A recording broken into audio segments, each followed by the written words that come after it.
fun. So Blaze, you got a Snickers just from the last stream? I did. I got my Snickers ready. Y'all excited? I'm excited. Hopefully you guys ate Snickers today, because we ain't gonna be in here with these mad people. Y'all better not be mad. All right? So let's start this. Rejected 0.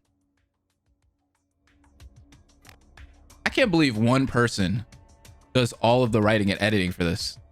This is crazy.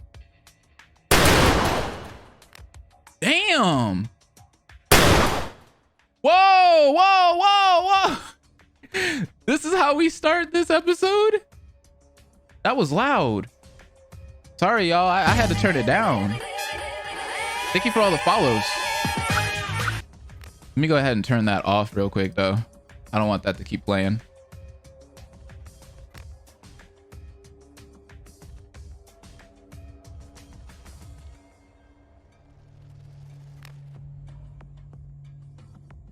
So I do remember this. This is where we left off last time.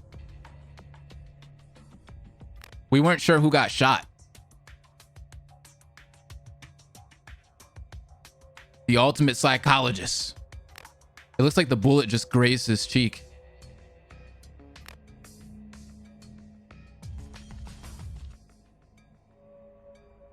You're one of the few people who kind of got shot? So did anybody actually get shot? The bullet grazed Cameron's right leg and Anya's left arm, and well, the bullet also grazed your face. But no one died, right? No. My ears got violated. I'm sorry. Thankfully, no one died. However, our situation is looking like shit. Complete shit. That's one way how to put it. I wasn't knocked out for long, right? My memory's a little blurry after I hit the floor. Not at all. We approached you the moment when the gun stopped firing. Nakomi disappeared during the shooting. Now we're just left with more unanswered questions. We're left with more than just unanswered questions. This is the worst. That thing wants us to kill each other. Brave Soul, thank you for the biddies. Tomoko is a queen and Harry is a king. Maybe I should head to the infirmary and grab an aid kit. There's no need for that. Ikahara and Iota are already grabbing the aid kit. It won't be long until they're back. Well, they need to hurry up. I'm bleeding over here. I got the medical aid. Who needs it? Ikahara, you are the beast. Cammy needs it too. Me listening to the shots, wearing headphones. Oh my god. Me too. I got headphones on too. Scared the hell out of me.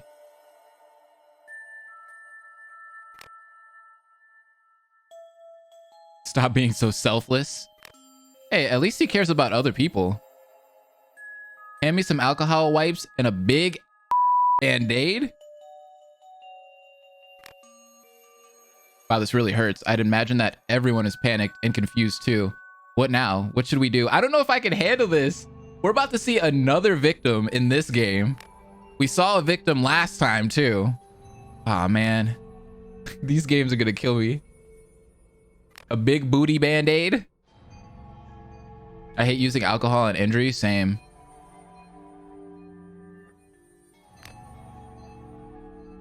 I don't think anyone here is capable of killing someone. Mentally speaking, that is. They say that every time. How many times have we heard that? You'd be surprised how stress in a bad situation can make someone go against their own morals, especially when it's in their favor. True. I sadly have to agree with you on this. Under a normal situation, it's unusual for people to be driven to kill, but we aren't in a normal situation. Here we go. Fear of dying, the desire of wanting to survive, to put someone in a mindset where they can find ways to justify planning and committing a murder. Badass music has entered the building.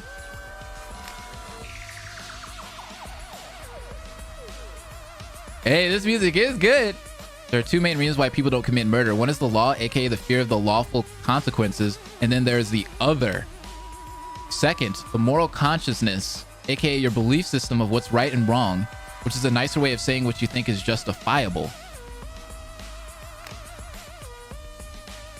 Kaizu, don't you think that's a simplistic and yet a pessimistic way of describing moral consciousness? Oh, it is simplistic description, but I didn't think you wanted to listen to me ramble about the complexity of morals and if it's real or just a social construct for many hours. Unless if you want me to, which I totally can. Oh, look at him blushing. Maybe later. Now's not the best time to lose focus. Right. Anyways, like I was saying before, the laws of normal society doesn't apply here anymore, and the fear of dying can alone motivate someone to kill. So I think the best thing we could do would be to, I guess, give everyone a motivation not to kill. I mean, that works. So you really think someone here might kill someone? Breaking someone's mental sanity is a lot easier than fixing it. If our situation gets worse, then yeah, I think someone could, you know, actually do it. You know, having someone as the ultimate psychologist is probably the best talent to have for a protagonist. Seriously. Like, he can literally talk people down from wanting to kill and have motivations of killing. But then at the same time, Monokuma is going to be like, nope, I'm going to give you these motives. But then the protagonist is going to be like, nope, don't do that. And trying to give the motivation to not kill. So it's like this huge clash between good and evil. Big brain protagonist. I like it. Well, if it's a motive, I think I have a great idea. During Nakomi's presentation, she mentions how there isn't a lot of time for the killing game. Kaizu's on my suspect list. And then that's another thing. Is like having a character like that means that a lot of people are going to trust him, right? Including us. So we're not ever going to see him as a bad guy. But as we learned before, everyone here is a criminal. So it's just like, is he too nice for his own good? Thus giving them a motive not to kill. At the end of the day, they will fear the consequences of getting caught as a killer, whether it's in the killing game or in society. However, I'm not so sure if everyone would listen to me. Is that Crossball Games? That is! And Scarlet gifted a tier 1 sub to him! Hey! What's up, Crosspaw? And thank you, Scarlet. Tomoko, I'm so sorry. I had no idea that your mother never bothered to teach you any manners. Being a neglected child must have been rough on you. Aw. That's actually kind of mean to say to someone. Oh, the music stopped! I think I'll leave everything to Kaizu and Harry. I need to chill off before I kill a if you will excuse me. Yo! I watched Tomoko leap to the side of the wall, facing the wall, ripping some of her hair off out of anger and stress. I've never seen her so mad before.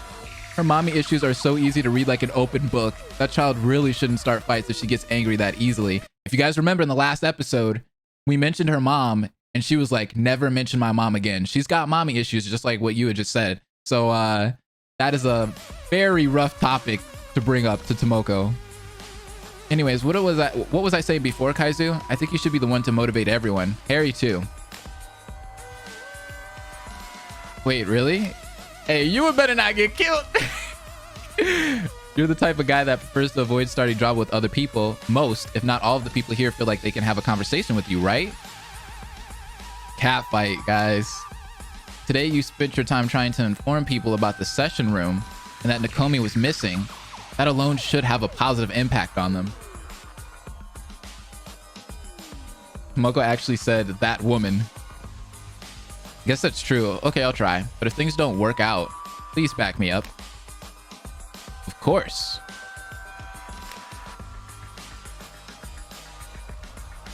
As I expected, it was awkward, trying to cheer up and motivate people. Normally it comes more naturally from me, but the situation was just bad. However, at least it kind of worked. Some of them were even a little offended that we'd assume someone might try and kill. I think most of them only believed just because they want to believe it. They want to believe that they will be saved, so no one would have to betray their own morals. How are you liking Yua? She's a badass, dude. I want her to be a masochist for me. I want her to insult me and but nothing. This is a lot for me. I don't think I want to eat. I just need to rest, take a nap away from people. All right, before we jump into the next episode, right? For all of the people that have not watched this, and you guys are probably jumping in new, let's give y'all a refresher for the ultimate talent. Because I feel like everybody needs to know the ultimate talents for each and every one. I think the opening shows it. Did we watch the opening last time? I think we watched it at the end of the episode, right?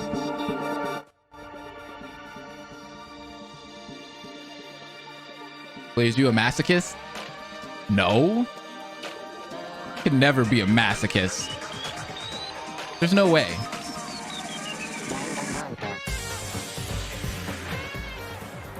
The talents are actually really interesting in this fan game. Does this show their talents?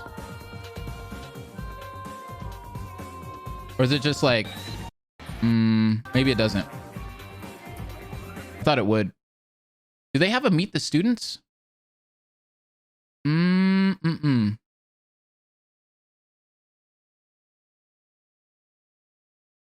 on, let me bring it over here real quick. It just shows their names. Yeah, we saw that. I got an idea.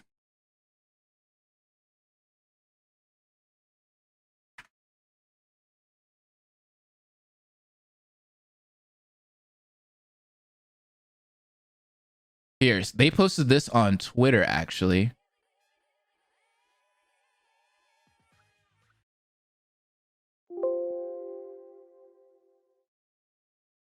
See if I can drag and drop it on the stream.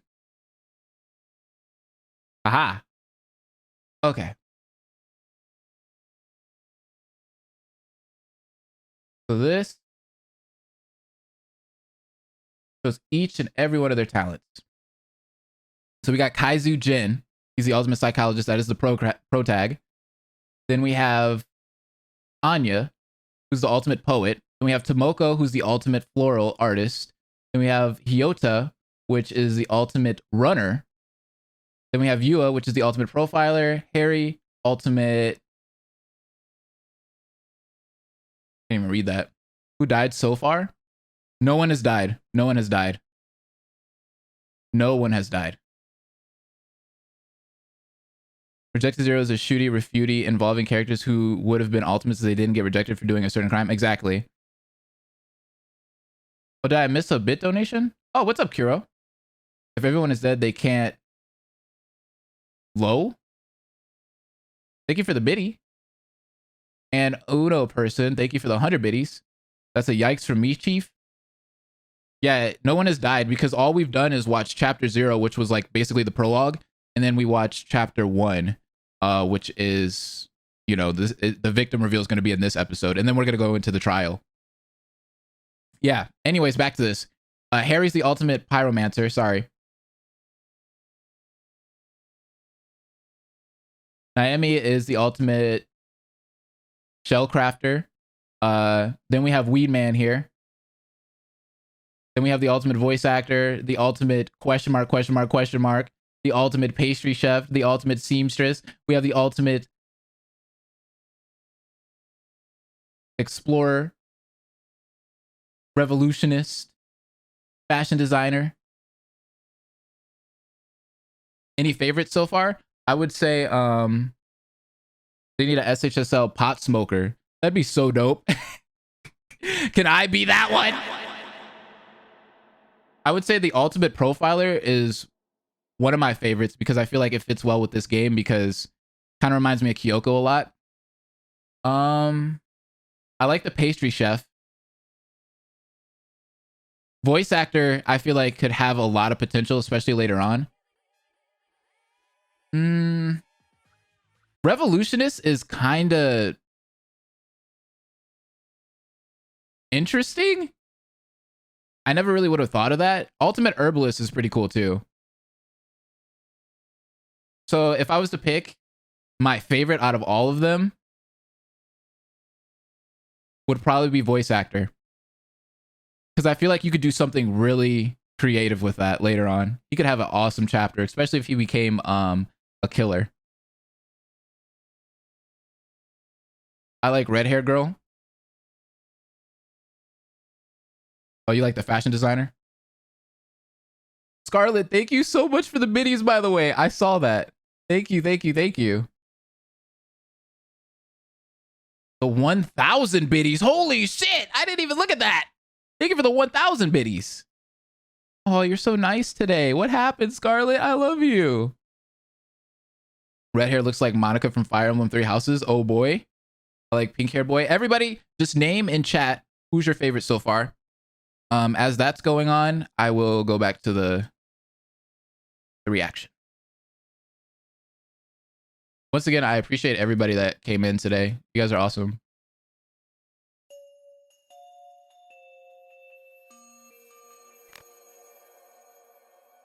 Did I dream of all that? Was it just a nightmare? Ultimate weed man? Harry? A lot of people like Harry. That's my cheek to confirm it. Yeah, it's still there and it still hurts too. But not as much as it did before. I'm living in a real nightmare. This is real.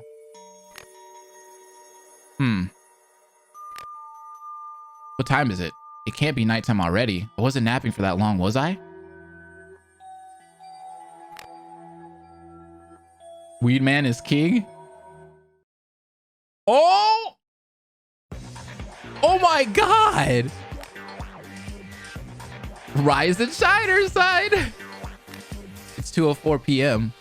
Why are you in my room?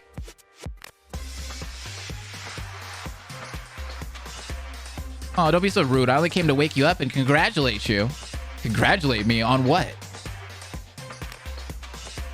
You know, that was a bold move you made, trying to motivate the other students not to kill each other. I always loved and hated seeing characters like you. Nakomi is very scary. Character. You even motivated me to be better as a host. ... But it's a surprise. I wouldn't want to spoil it until its grand reveal now, would I? The pink-haired bully boy is my favorite. I like his personality. He's a dick. Without answering my question, she just went back underneath my bed, and I'm too scared to check to see if she's still down there. Would you prefer Nakomi over Monokuma? Kinda. Kinda. I mean, I love Monokuma. That's like the original, right? But I've always wanted one that that wasn't like Monomi. That was just plain evil, but female. Did you not get my donation? Streamlabs isn't doing its thing today. Hold on.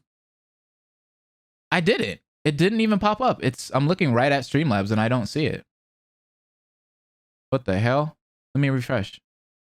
Streamlabs is just you guys are breaking Streamlabs or something. I'm seeing a ton of follows. I just now got Scarlett's donation. This stuff is just messed up.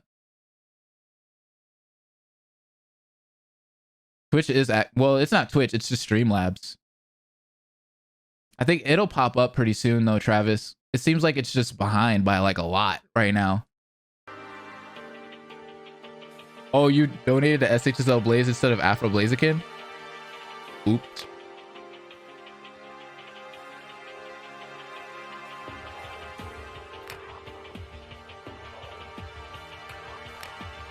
Oh, so you don't. Oh no, you donated to my YouTube account. That's why.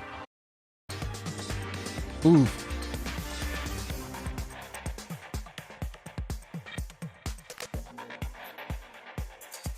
Which is weird. It worked last time.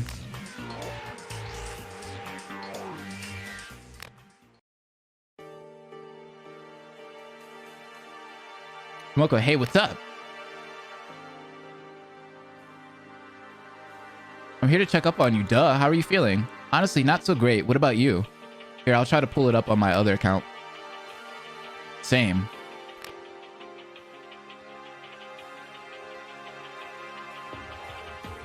I'm,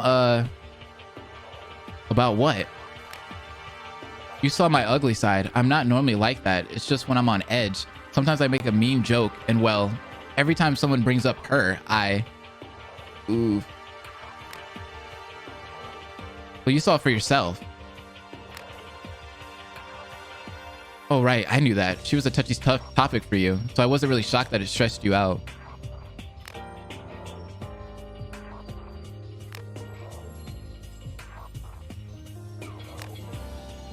So Travis donated $2 and he said, ultimate pot smoker is just Hagakure. Oh my God. Thank you so much, Travis.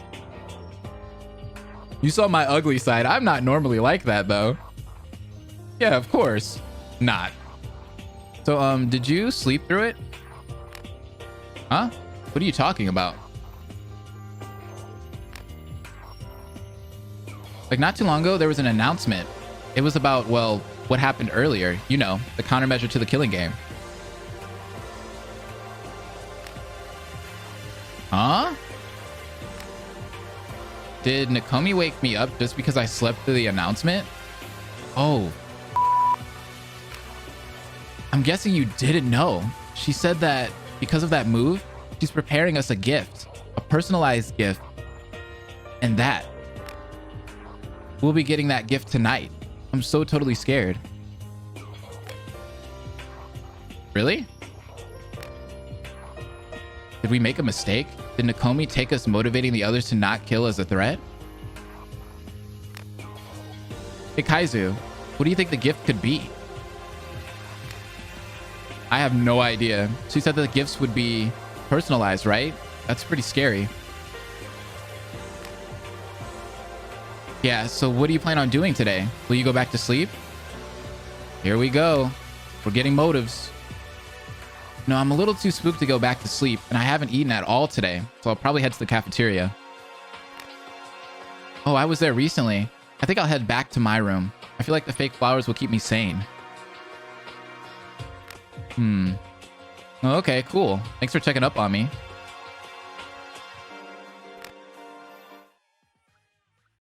Hey, what's up, Lycoon? How have you been? While walking down the hallway, I did bump into some of the other students, but everyone was acting cold, avoiding eye contact, small talk, or even my existence. It reminded me of my elementary school, back then when everyone knew I was being bullied and didn't do or say anything about it. This kind of atmosphere really kills my mood. Great. Uh-oh. Cammy, you know I don't want to argue with you, but I just don't think it's a good idea. But you didn't think it was a bad idea yesterday. What are you guys doing? The killing game didn't exist yesterday. I know this is something you love doing, but we got to think about our safety first. But is there a problem? Oh, hey, Kaizu. Sorry. I don't want to come off as rude, but it's really not your business to butt in like that. Whoa. Oh, sorry. Jeez. My bad. Hey, Lion, what's up? Sorry, I was just about to leave. Oh, good talk. Damn. Friends really do be like that, though. What the heck? Y'all ever had that girl you had a really big crush on, and then you went up to talk to her, and she's like, yeah, I gotta go. 10 out of 10 talk. Yeah, it is. What the were you thinking? Are you trying to get us all killed? Some of us actually want to live. You know? The shade, this ain't of hood. Why don't they want to be around MC? I don't know. Okay, I get it. Trying to motivate people into not killing wasn't a good idea. I'm just trying to eat, so just ignore me. I don't want to deal with everyone's attitude. Kai, wait. Sorry, Cameron. I don't think I'm in the best mood for a conversation. Dang, people hate him because of that? But you're only feeling down because you think everyone is blaming you for what Nakomi did. It sure feels like it. Even if they aren't blaming me, it's either they are ignoring me or giving me the cold shoulder.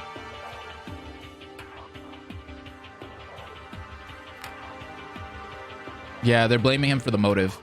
That's not true. I don't blame you for what happened. Thanks. And I'm sure some people don't blame you. I guess. So, how's your leg? I know I'm not the only one who got shot. I'm fine. I've gone through worse pain before. It just kind of stings, you know?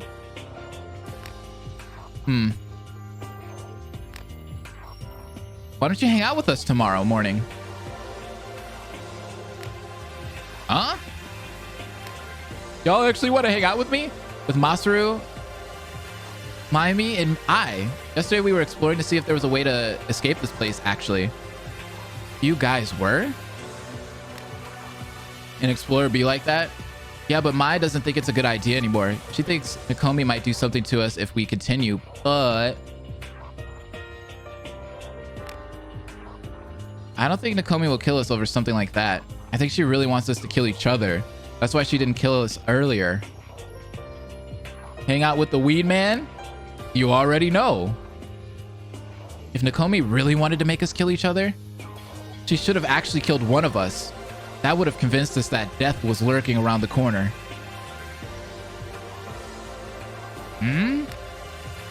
But she didn't. She clearly was aiming for your cheek and my leg. The only thing she missed was that guy. That guy. Totaro was his name, right? I'm positive she was aiming for him, but it missed and went into Anya's arm instead. How do you know that? I trust my eyes and my guts. I know what I saw. Either way, Nakomi isn't desperate yet, so now's the best time to try and find an escape route. Okay, but how do you know if there's an escape route? We haven't seen the motive yet. Hey Kai, you know what Kiko found in the kitchen after the assembly? No. I mean, you're asking me all these questions I don't know the answers to. Fresh new food supplies. So? He said so. Where did the fresh food supply come from? From the outside? Ah? Exactly. You get what I'm saying, right? But why invite me? Maybe it's the same reason why Nakomi wanted us to fear her the most. What? Oh, never mind. I'm just rambling. Bye, Kai. Okay. Well, I guess we're gonna hang out with Weed Man and the Explorer. Maybe I could just read something to clear my mind. Anya's in here. Oh, Kaizu, what brings you here to the library? I think Totaro was actually a lucky student. Oh, hey, I just wanted to read something. Sorry. No, that's fine. Sorry for bothering you. Hey, Anya. Huh? How's your arm? I think out of the three of us, you had the worst injury. Oh, I'm doing much better now that the painkillers are finally kicking in. Painkillers. Yeah, I got them at the infirmary after the assembly. I went to the infirmary with Ikahara, Ryota, and Shishido. I felt so helpless the entire time. Ikahara was really trying to help me calm down. Ryota too, but he seemed to be a bit scatterbrained. He sort of just tripped over a lot of stuff. Make sure YouTube doesn't autoplay to random parts of this chapter. I'm on the playlist, so I should be good. But thank you for letting me know, though. I don't remember much of him. I think he was more there for Ryota than he was for me. Oh wait, sorry. Did that come off as mean? I didn't mean to talk badly about Shishido. I hope Anya doesn't die. I don't think it was mean. That's just how you feel, right? Yeah, I just hope he doesn't hear about it. He gets scary when he's mad. I'm not good at handling people when they're screaming at me. I feel like she's gonna die. She's too nice. You probably already noticed, but I'm pretty shy. I don't think you have to worry. Shishido's just putting up a scary act because he's scared. Actually, he was yelling at me earlier. I'm guessing he's even more scared. Oh, right, because of the killing game. Yeah, the killing game.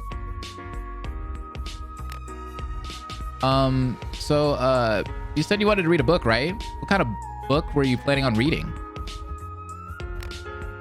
Something to distract me from our current situation. Oh, in that case, may I recommend a few novels? There are a lot of great romance novels here. No, not those ones. Oh, thanks, but I'm not into romance novels. I always find them kind of boring and too unrealistic, nor can I ever relate to them. That is a very guy answer. Really? Romance has always been my favorite to read and write about. So what kind of books do you like to read? I'm guessing like science, mainly psychology books and studies, but I also like reading documentaries on serial killers or studies on real people who had psychological problems. I like doing that too. Dude, I like this pro tag. Do you like to read about serial killers? Yes. Yeah, they are like really interesting, you know? I've always had this interest in the individual person, like how they think, their morals, and why they started killing. That is exactly like me. Holy shit. I can relate to this pro tag a lot. It also amazes me how some of them are so good at killing that they can outsmart the cops. You know, there are some dangerous killers still on the loose today. Kai likes true crime. He's my kind of guy. I like this guy. Like Genocide Jack and that new one that just popped up, but I don't think he has an official name yet. Oh, shit! We getting some Danganronpa references in here? Kaizu, can we talk about something? The music got so loud. What the hell is happening? I got carried away. What do you want to talk about? That must have been just like a glitch in the video. Well, earlier you mentioned that you can't relate to romance. Have you ever had a crush? Jesus, the fucking music scared the shit out of me. Well, most girls at my school always found me creepy, but they were never nice to me, so I never really liked them. But there was this one boy who I kind of liked, but wait. When he found out that I like boys the same way how I'd like girls, he started to distance himself away from me. So that crush ended really quick. That's about it. Whoa, whoa, whoa, whoa, whoa, whoa, whoa, whoa. Did I miss something in the last episode? I didn't know he was gay. Even the music is excited for these references, right? Like it was right after I called out that reference. I don't remember him saying he was gay or even giving hints. I still have no idea how to start a fanganronpa. Hey, hi, Golden Witch. That's dope. I like that. He did it? Okay, so this is the first time we're hearing about it. I like that. Got a gay protagonist too? And this protag is beast. Oh, rejection, that's sad. I know what that's like. I've always been a bit of a hopeless romantic, but all of the people I like don't notice me or don't like me. Which is why she reads romance novels. Makes sense. Really? But you're like a cute, nice girl. Me, on the other hand, I guess I understand why I creep out other people. Pansexual? Anyways, do you like anyone here? You mean like a crush? I don't have a crush on anyone at the moment. It's more like there are people who I want to get to know better.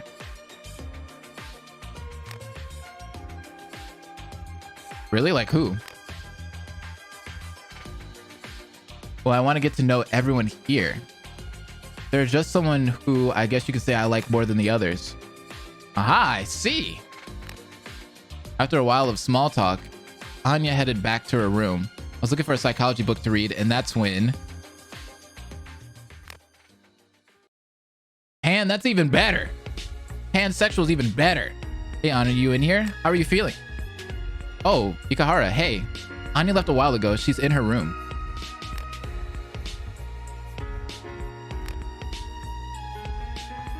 I just saw somebody ask what pansexual is. So it's basically like, you're not limited in your choices, your sexual choices. Like, you don't care about sex, gender, or gender identity at all. That's what pansexual is. Anyways, back to the game. But what do you think I'm lying to you? You could go check on her yourself if you don't believe me. I will later. So how was she? She said that she was fine by the time I got to see her. Apparently the painkillers were working. I like how this fangan is so accepting. Agreed. That's good to hear.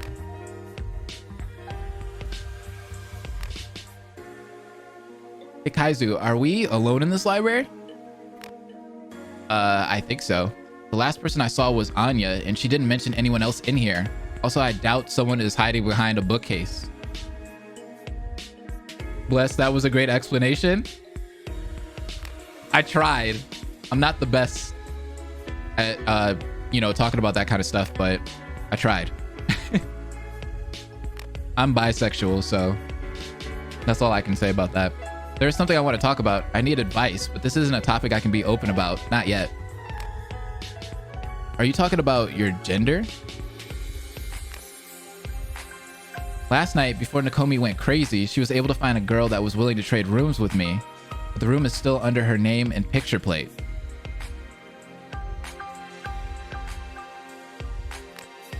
Really? Ooh. I'm not comfortable with revealing that. Oh, okay, so what's the problem? I've been having a difficult time keeping it a secret. When I want to go to my room, I keep needing to check if the coast is clear just to get in.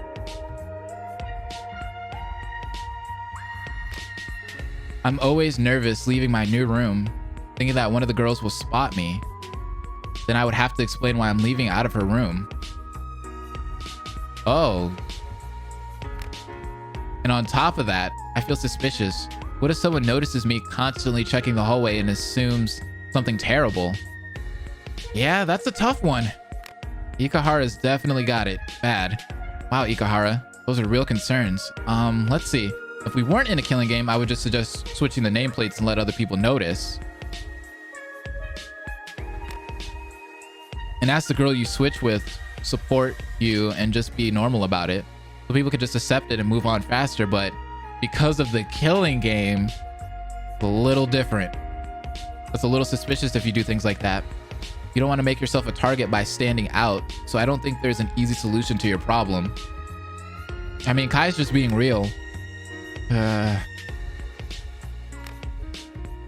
Maybe take baby steps, like make friends with people you feel you can trust and open up to them, so they have more support once everyone knows. I don't know if this would help, but if everyone did end up finding out, I'll support you no matter what, okay? That's actually... I like this. Thanks. That makes me feel a little better. You're a true ally, Kaizu. Yeah, of course. This could be kind of like how, this could be similar to Chihiro. You could have a decent, like, crime because of Ikahara. Like, that could be a good chapter. Shortly after, we both end up leaving the library. Okay. Yeah, we're good. We're on the playlist, so it's just playing all the right episodes. So this is the infirmary. It doesn't look scary. Tomoko mentioned that she saw poison in here. I wonder what's actually here.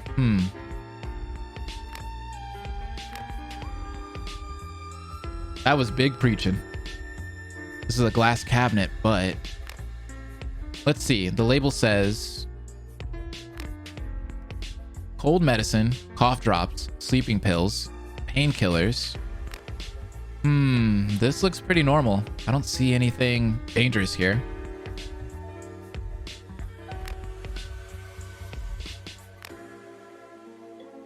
And over here is... do you like sesame chicken? Hell yeah. Who do you think I am? Love me some sesame chicken and some General Tso's chicken too. I feel like that's something I would normally find in a pharmacy rather than here, but I guess it's not too weird nor dangerous. Good old vitamins. Oh! What'd you find? Medicinal tools. Actually, some of these could be dangerous. But no poison yet. Dang it, now I want Chinese food. See, why do we always talk about food in these streams? I just ate too.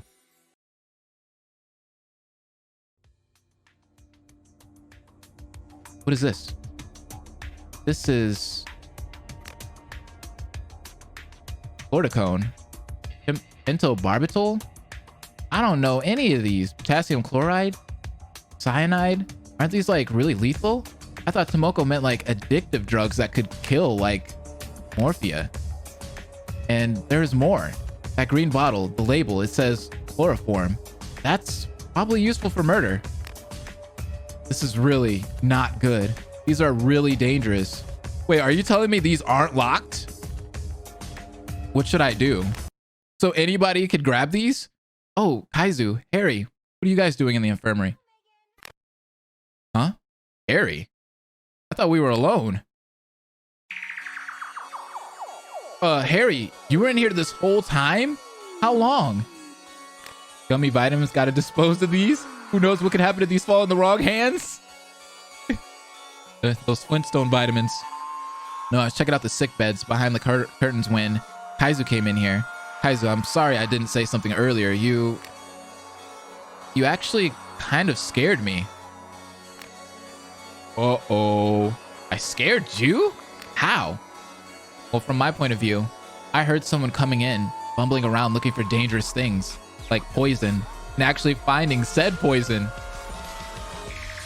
Throw the whole cabinet away. Not only that, but throw the whole Kaizu away. He is screwed right now. Now he looks suspicious as hell.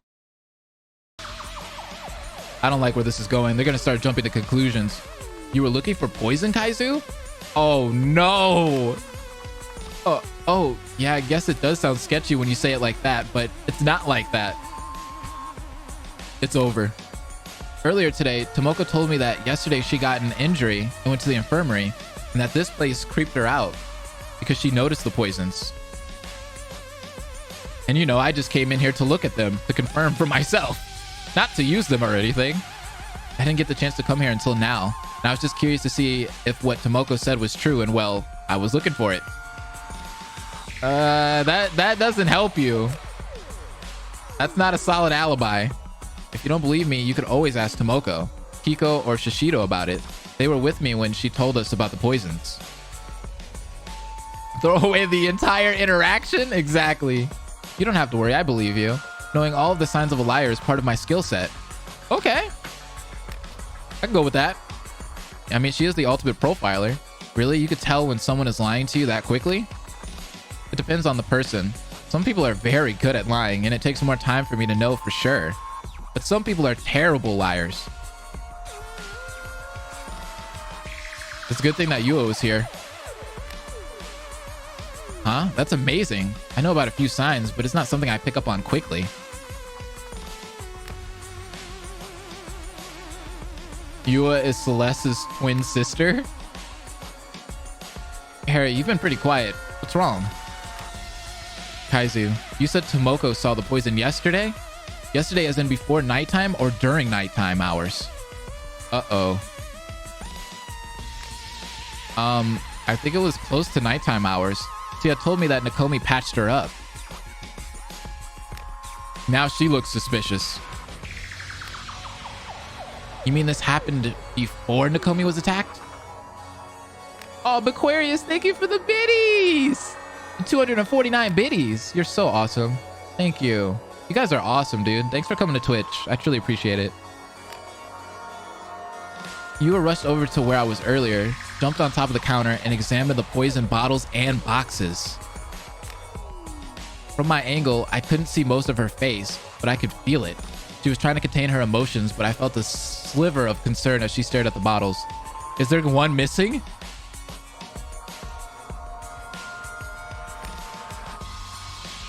These are... Kaizu, do you know what kind of poisons these are? No, we were trying to figure it out, though. I think they are deadly, right? Most of these poisons are common for lethal injections. How on earth did they get these? If these were the poisons that Tomoko saw, then that would mean these dangerous poisons were here before Nakomi went evil. Uh-oh. Yeah, she's gonna be this game's Kokoro. That's what I'm saying. Like, she's just like Kirigiri. As in, like, she's gonna be carrying these freaking class trials as long as she lives, of course. I think we should speak with Tomoko about this. Maybe there was a misunderstanding. Yes, indeed. I have a hard time believing that a simple flower artist can identify lethal poisons. Tomoko's probably in her room. Maybe I should do the talking since she's pretty friendly with me. Is this where we find someone dead? May I have a word with you, Kaizu? If you don't mind? Oh, what do you want? Sure, what's wrong? I hope you weren't offended when I outed you out. Or thought that I was accusing you of attempted murder. It's fine. I knew what you meant. I'm sorry for scaring you.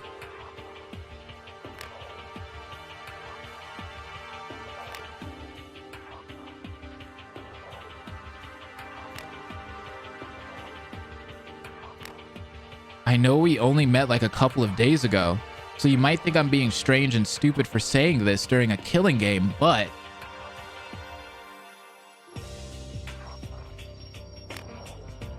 I feel like you're one of the few people I can trust and be calm around, and it feels nice to have a friend like that during unfriendly times. So, am I seeing a ship? Is this a ship? Is this a ship in the making? I like it. I want to let you know that I trust you, Harry, and I would love if you could trust me the same way. Ooh. Okay, I'm here for it. You trust me? Oh, look at the blushing. Okay. Kaizu, Oh, we should probably catch up to Yua. He's probably waiting for us. Right? Damn. Hey, this is kind of lit. This is kind of lit. See, this is how I like the way that the creator of this incorporated, you know, all of the different, you know, the different, how do I put it? Social issues that we go through today. Like, these kids all feel very real. You know what I mean? It doesn't feel forced. Like, you know how other things are. You've seen Star Wars and things like that where they've implemented like gay characters and it just seems super forced. In this, it doesn't. The creator is really good at that. And I've seen other fan games, I'm not going to say any names, that seemed really forced when it came to trying to represent, you know, LGBTQ stuff. So I really, really can commend this creator for that. They're doing a really good job. Tomoko, it's me, Kaizu. Can you come out, please?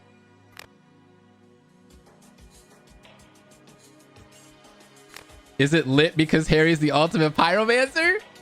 I see what you did there. I see what you did there. So you brought Harry and the other one with you. What do you guys want?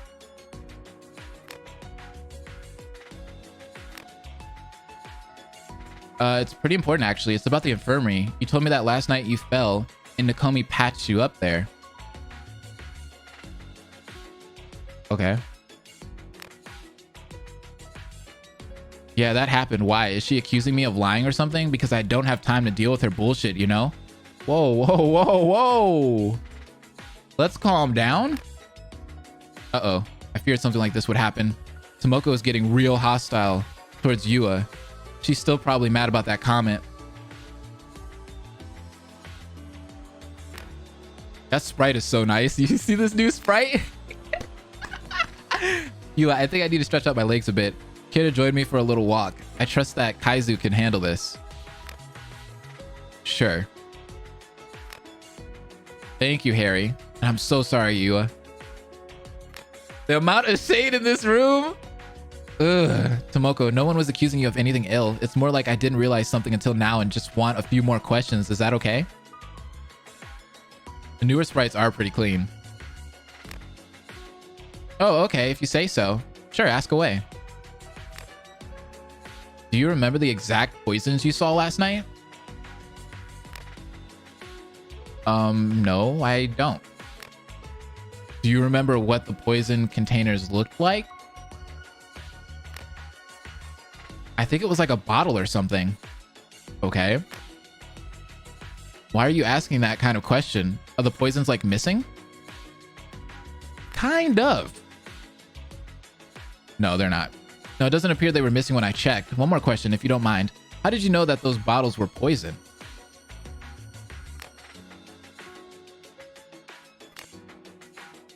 Hey, Kaizu, can you promise me something? Oh, I don't like that answer. Promise me that you won't get mad at me.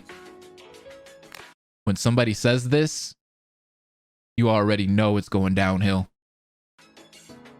Huh? Of course I won't get mad at you. What is it? When I told you about the poison for the first time, I sort of exaggerated the situation a bit. The truth is, I never actually saw the poison. Huh? Then how did you know that there was poison in the infirmary?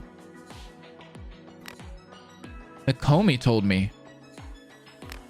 What? Nakomi? Why? After she patched me up, I started to look around the infirmary out of curiosity, but she stopped me when I got too close to that one cabinet on the wall.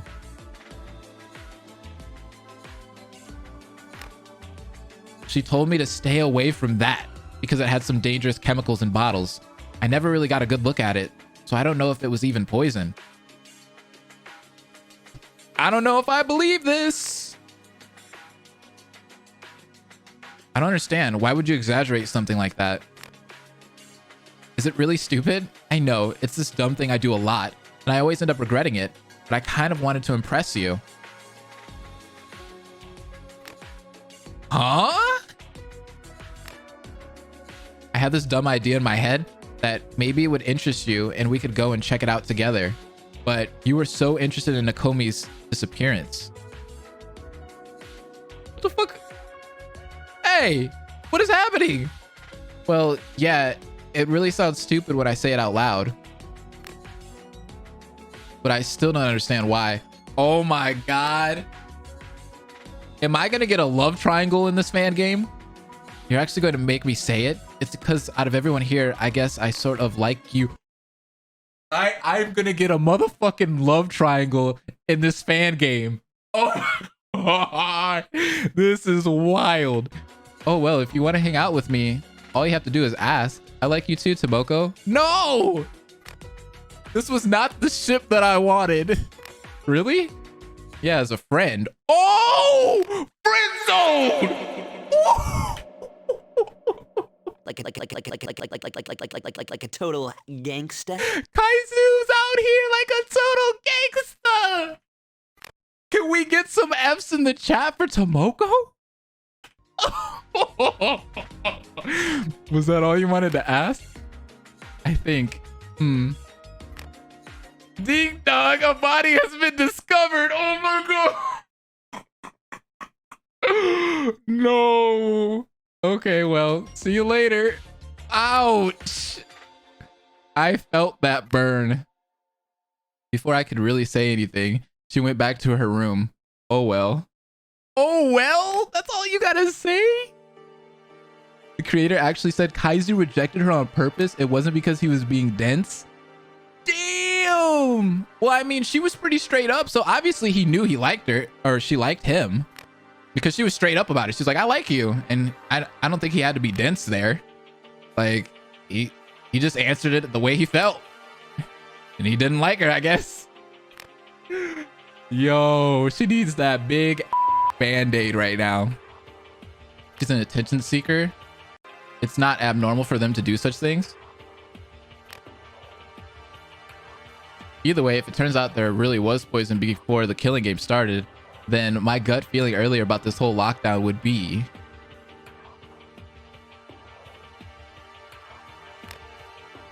your gut feeling? Huh? Oh. When we first met, you did say something like that.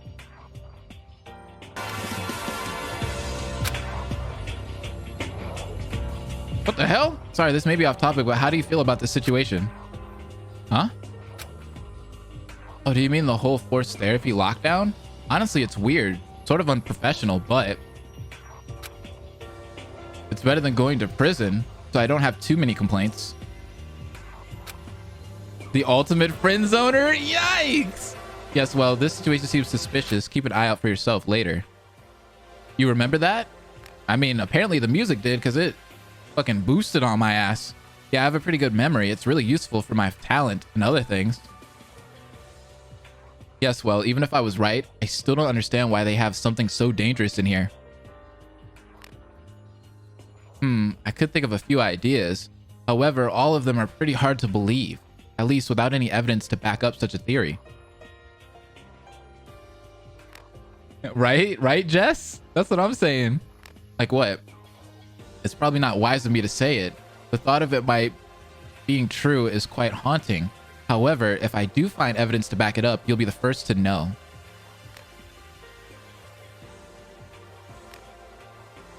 We ended up spending our time talking about our possible theories. Harry kept trying to convince Yua that we could handle her haunting theory, but she declined. That's wild.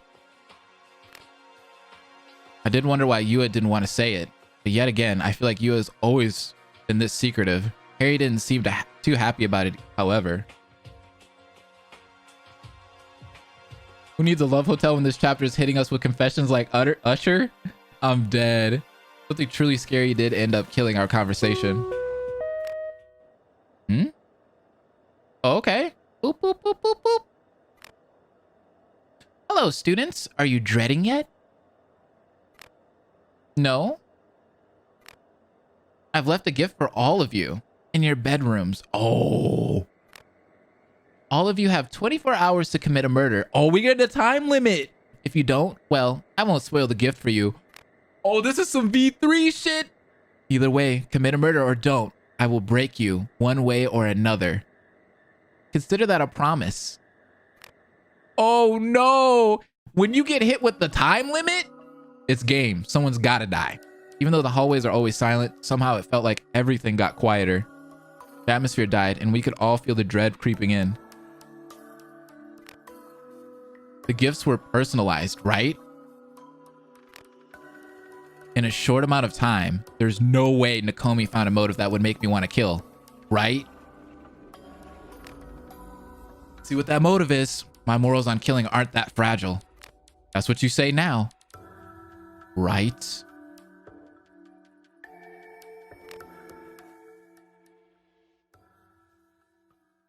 Oh man, this is about to get good. When I got to my room, I saw something on my bed. Is it a weapon? Oh, he has a little sister? Minako, my little sister. Why would she print out a photo of her? Oh no. Oh shit, this is giving me Danganronpa 1 vibes!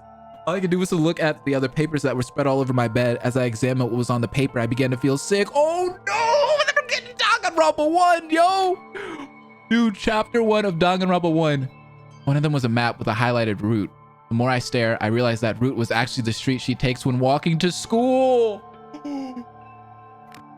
Oh my god. Even on the map, there was a circled mark on where we lived, and there is still more.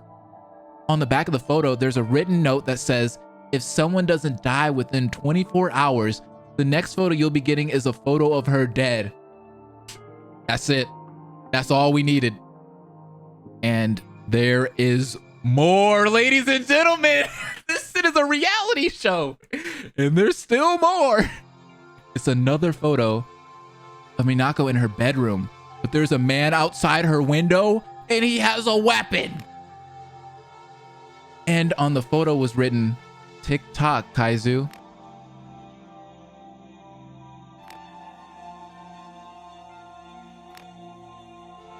Dude, I don't know what to do. Oh, not the little sister. Oh, that's so cool right there. Hey! Not TikTok, please. I ended up going to bed early, but I couldn't sleep well. I've never felt so unrested in my entire life. I don't want my little sister to die, but I don't know if I can do it. So easy to say I'd kill for family, but all night I thought about it. Like, what if I grab something and hit their head with blunt force? Or if I grab something sharp and stab someone? Dude, I don't think have we ever seen this in Danganronpa where the protagonist actually thought about killing someone? They contemplated it? I can't wait for Minako to appear in Ultimate Dread Emails. I'm dead. Yeah, when is Minako gonna get her own game? Just wait for that spin-off, baby. It's coming soon. But I'm too scared to do it. I don't think I could do it. I don't think I could kill someone for my own sister. I'm sorry, Minako. I'm such a horrible big brother. V3 did? Kaide. True. No, I'm such a horrible person because deep down, I hate to admit it, but I almost hoped for someone else to. There it is. Hope. Kaiser, you in there? Huh? Somebody trying to kill me? Man's in there smoking a pipe, the ganja. Oh yeah, Kaiser, you're awake? Yeah. Oh, you don't look so good. Did y'all? I couldn't sleep well because of the... I see. The motive, I assume, right? Yeah. All right, hold on. We're about to predict who the victim is pretty soon. Hold on. So the motive is really that bad, huh? Huh? Of course it's bad. Didn't you get a motive? Wait a second. I did, but I didn't look at it. I just crumpled it up and and threw it in the trash. So I don't actually know anything about the motive. You did what? Why? Well, I already decided that I will not kill anyone. There's no true benefit for me. If I do kill somebody, I can only take one person, not two. So that's no good. I think the victim's gonna be Anya, bruh. And let's face it, I'll probably get caught. And if I die, I can't see Cammy and Masaru anymore. Plus, I don't want to die. So like, there's no true benefit in killing. Are those your only reasons for not killing anyone? What about morals and damn, right? Well, yeah, there's that too. But the point is, if I already know that I don't want to kill somebody, why make myself suffer? Oh yeah, hi, Yaoi Sonic, what's up? Yeah, this is a fan-made game. So in the Danganronpa community, there has been a ton of fan-made games that have popped up. A lot of them have been amazing so far. This is one of them, Danganronpa Rejected 0. So we're watching this. You can watch it on YouTube. Look it up. It's freaking awesome. Hi, by the way. How have you been? There's only two outcomes, right? Either stay ignorantly bliss about the whole thing by avoiding it, or someone else kills, so no need to worry about it. Aren't the three of them like always together? They are. Anya's about to be the next Mizono. That's what I'm feeling. I'm feeling that. That's insane. What if someone ends up killing somebody?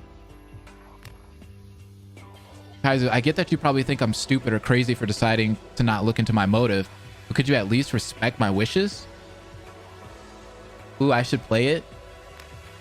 Yeah, there's some fan games out there that you can play. This one, unfortunately, is one of the ones that's like a video. So it's a video series.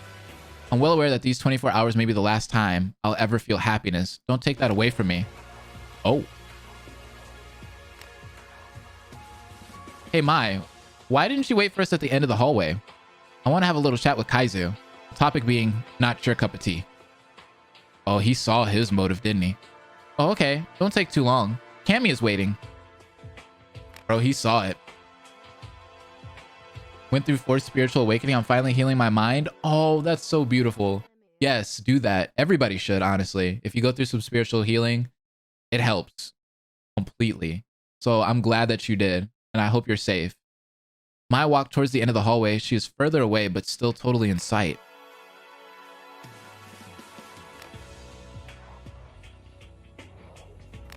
So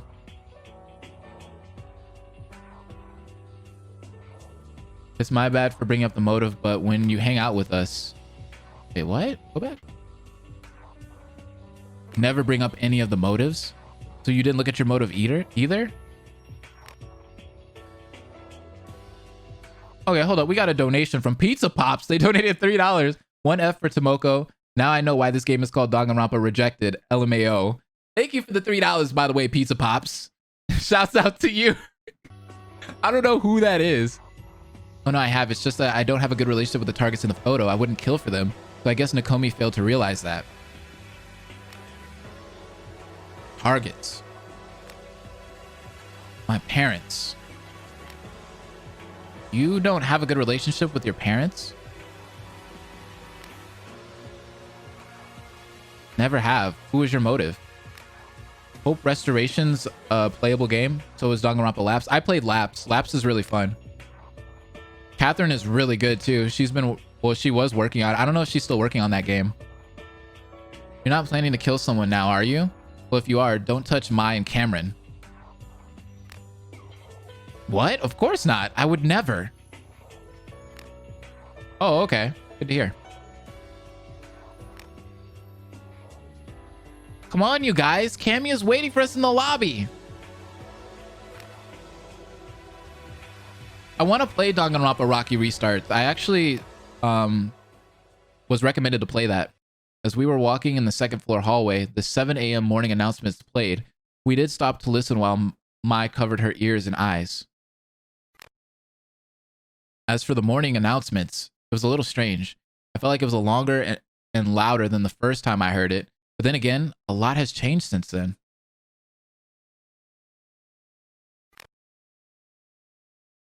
It was mostly Nakomi telling everyone that it is now 7 a.m. and how many hours are left until the motive becomes real. She also poked fun of our dread.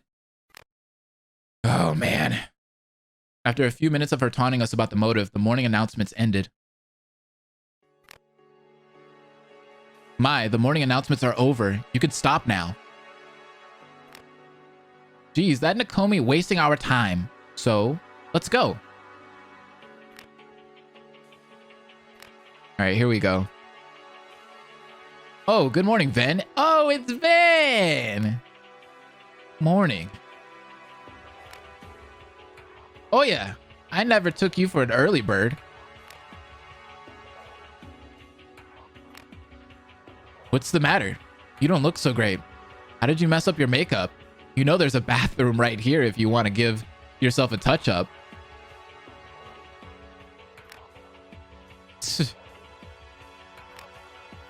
Makeup. Is that why his skin looks so flawless? Wait, is that why I find him in the bathroom so often? Well, Vin, it's nice to see you. Sadly, as much as we would love to chat with you, we're actually busy. Look, she just pops up behind him. Come on, Masaru. I don't want Cammy to go off on her own. True, true, true. Oh, I can see Hyota and Harry from here, near the gym. Do you mind if I go and say hello? Can't you say hello later? You know how impatient she can be. Cammy likes to explore alone, and I don't want her to do that. Please, Masaru? Okay, okay, let's go to the lobby. Hey, Mai, can I ask you a question? We can totally walk and talk and... Sure, it's fine. What's up? If I recall correctly, yesterday, weren't you against the whole explore for an escape route idea? What made you change your mind? Oh, that. Well, I'm still against it, but I couldn't convince her. So if I can't convince her, then all I could do is protect her. Because, you know, got a point. Can't argue with that. Well, she may be athletic, but she is still small compared to Masaru and I. Not to mention she has that leg injury. Ah, I see. I never really saw her as an easy target.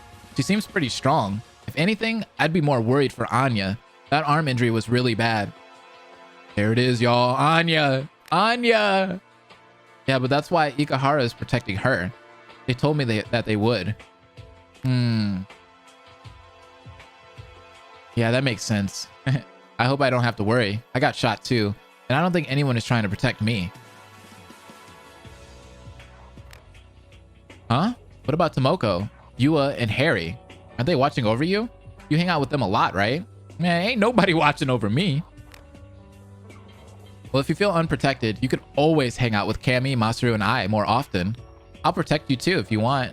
And you're just protecting everybody. Let's protect Anya. I wish we could. Thanks. Hey, sorry for interrupting, but is it me or does the lobby look darker than normal? Red flags. That's strange. Red flags. We should probably step in the lobby. Maybe we'll see her there. From the staircase, Mai sprinted down and ran to the lobby. I had this terrible gut feeling. Something wasn't right. Oh no. And then we heard a scream. We ran into the lobby and here we go. Oh shit! No! Yo, they killed Why? Why did she have to die? No, I did not expect. Pause this. I did not expect Cammy to die. No! I really like her. What the fuck? Out of all the characters, her? Oh man. And it's a hanging one too. What if it's a suicide? What if it's a suicide?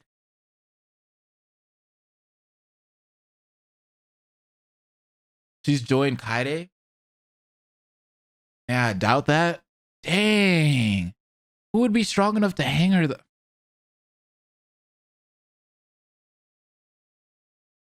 Man. Masaru, Kaizu, untie the rope. I'll hold Cammy up. Hurry. Bro, this ain't corpse party. Stop. Oh my god.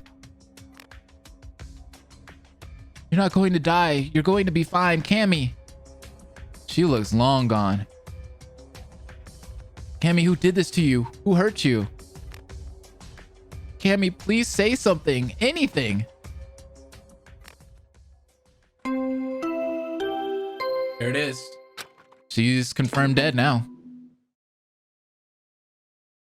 How exciting! Do you know what that chime means? This is the very first body discovery announcement. A body has been discovered.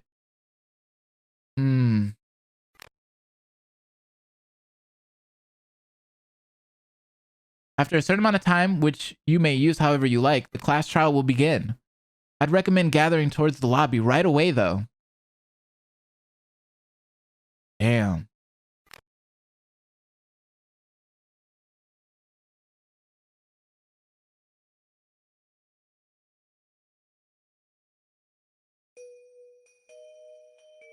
I'll be honest, like, I didn't expect the Ultimate Explorer to die. Shit, she was like the most lit. She was like the happiest one, too. That's sad. This is going to be one of those fangans, isn't it? Yep. So it's not 3 people discovering a body? I feel like it would have to be too obvious for it to be Anya. Well, technically it is 3 people. Because it was me, or Kaizu, it was Mai, and then Masaru. Y'all guys be acting like Cammy's dead. Wasn't she part of the trio? I think one of the other 2 did this so they could escape together or something like that. I was thinking Anya too. Despite all of our efforts, we could not save Cameron in time. I helped Mai with getting Cameron down onto the floor. Shocking, her body was still warm.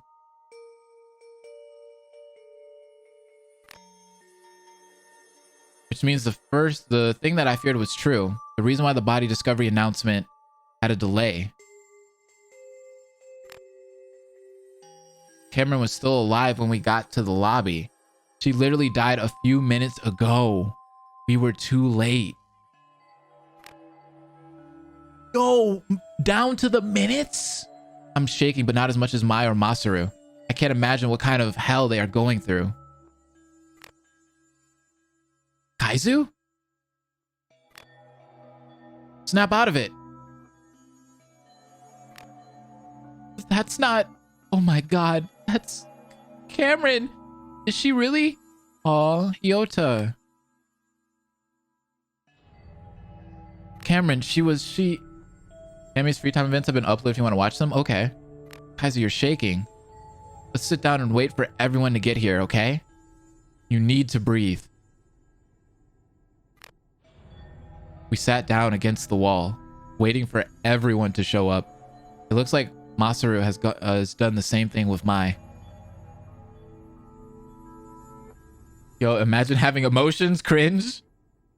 I noticed that Harry was more focused on watching the staircases, keeping an eye out for everyone, while I couldn't help but to look at Cameron's lifeless body.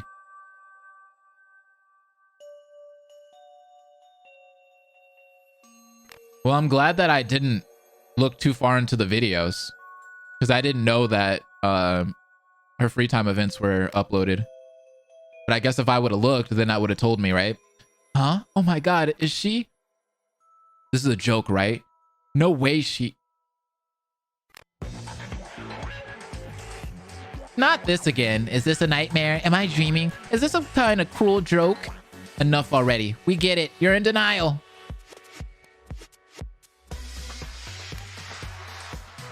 Let's just cut right into it and get to the fun part. After a certain amount of time, the class trial will begin. So spend your time wisely during these investigating hours. Kiko is cute. And what exactly are we investigating? What kind of question was that? Good lord, you are slow. Cameron is dead. D-E-A-D. It's your job to figure out why she is dead. That's what the class trial is about. Got it? Exactly how long are these investigating hours? That's a good question, actually.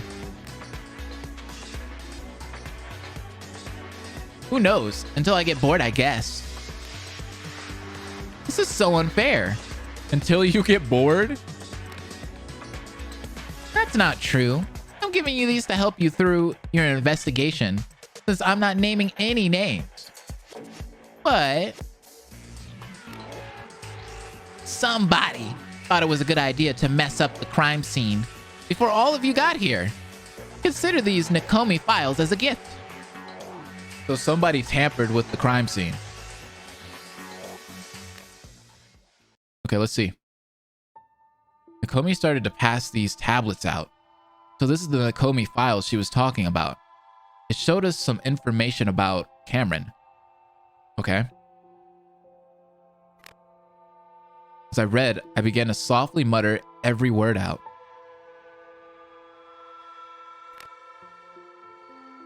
The victim is Cameron Ott. The body was discovered in the lobby by Mai, Masaru, and Kaizu. The time of death is exactly 7:09 a.m. I knew it. She did die while we were trying to get her down. We probably entered the lobby around 7:07 a.m. The body has a lot of old and new bruises. There are also scratch marks all over her neck. Scratch marks. Did she fight somebody? However, Cameron died from being strangled to death. The next page showed a quick sketch of Cameron being hanged up with various of information, such as her height being 149.86 centimeters, 4'11". Dang, she was short. God. But it was hard to look at it. I'll look at it later when I feel a bit more stable. So it's not suicide, obviously. Can rule that one out. Got that truth bullet. Kaizu, a word, please.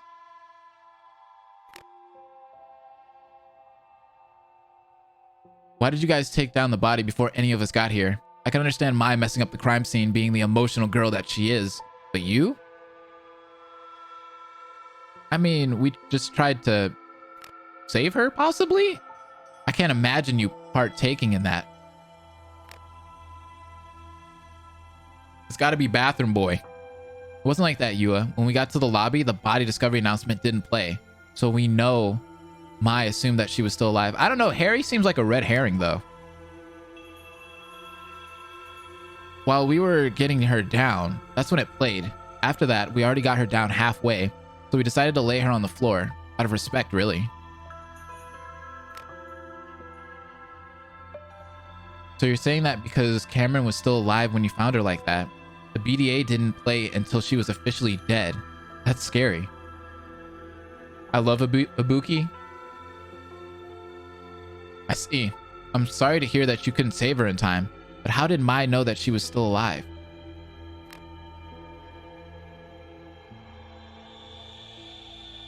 I don't know, nor do I think it's a good time to ask her that. She's really emotionally unstable right now, more so than I was. You cosplayed her? That's such a cool cosplay. Yes, I did find him shaking. He wasn't speaking normally either, but you do seem better now. It's probably because I feel safer talking with you guys, so thanks for keeping me sane.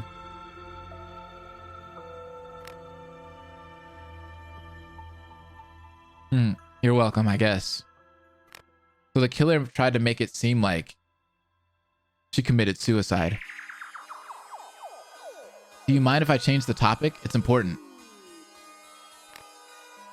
Of course.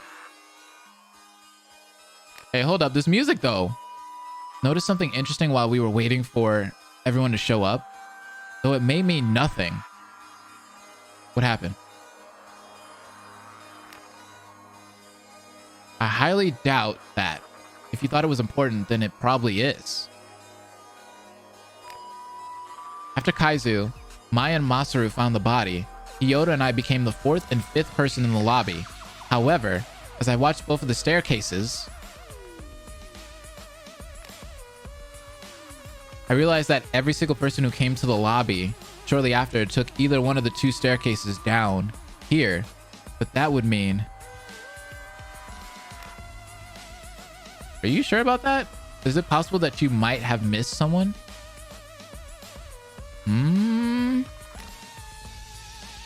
It's also possible for someone to be hiding on the staircase and pretending to join everyone.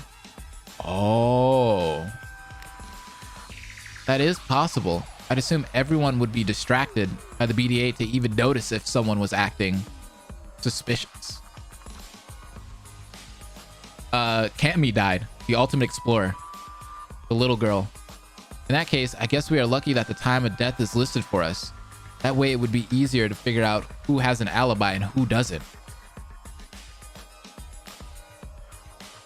Maybe we should start talking to other people and also investigate the crime scene. Hopefully we'll have time to gather up our notes. I really thought it was going to be like Tomoko or Anya, because they both kind of had the flags, right? How about I start investigating the body, Harry and start investigating the crime scene, and you can start investigating everyone else.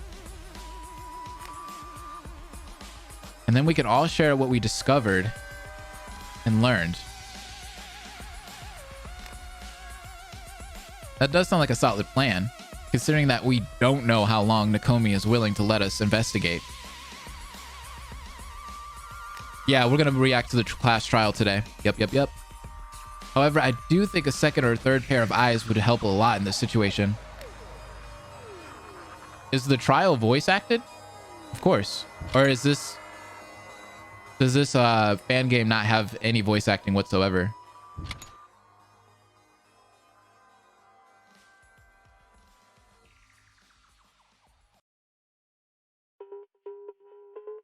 Hey, this is my song though. Turn it up. Hey, I love this song. Maddie, I don't know what to do. I don't know how to investigate. I'm not a detective. Investigating is like gathering information and then analyzing the information you have.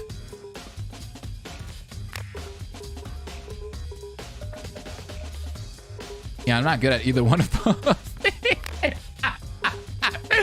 Yeah, me too. This is like so overwhelming for me. I just like woke up. I can't think clearly this early in the morning. What the fuck? There's a little bit of voice acting. Okay. You just woke up?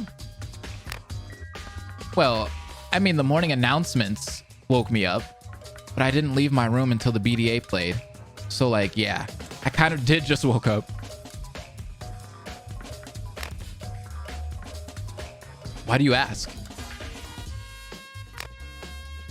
Oh, it's nothing. I feel like a girl killed Nakomi. Or Nakomi. Cammy. So like, did Nakomi say that we have to investigate, or can we really do whatever we want? I think we're allowed to do whatever we want, but we can't avoid the class trial. Cool, so I'm like going to grab myself some coffee and just hang out somewhere that isn't here. Cameron's body is totally like tripping me out right now.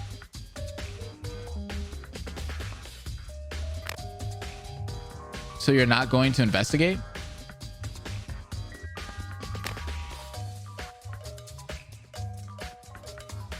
Maybe later. I don't know. I just need something in my system. Is no one like... Is no one concerned that there is a dead girl in this room? We're talking about eating. We're talking about how we don't know how to investigate. Like, is no one's thinking to themselves like, there's a dead girl in the middle of the floor. Let's go grab some pancakes. Like, what is happening here? Want me to whip you up something? You should eat something. Don't just fill up on coffee. What the fuck is this? Can we get these girls out of here? What the? Madeline and I watched as they left the lobby. I guess those two aren't going to help much. Bummer, I guess. That's a little suspicious if you ask me, but okay. I'm guessing you're taking this investigation seriously. Well, yeah. Why would we not? Girl gotta eat in this type of situation. I know. I mean, I guess seeing a dead body makes you a little hungry, you know? That's the first thing I'd love to see in the morning before breakfast. I would love to help you, but I'm also pretty much useless. You're probably just wasting your time talking to me.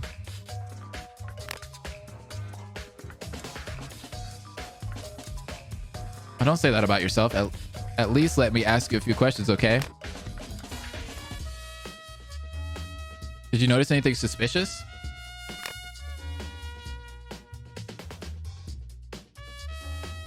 No, I was in the cafeteria until the BDA played and we all left the cafeteria as a group. I don't think anyone was acting strange or different. So nothing suspicious? What about anything different?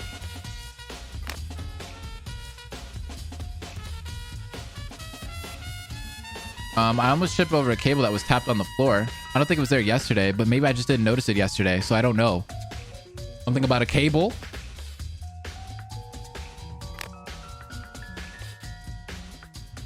The cable, where?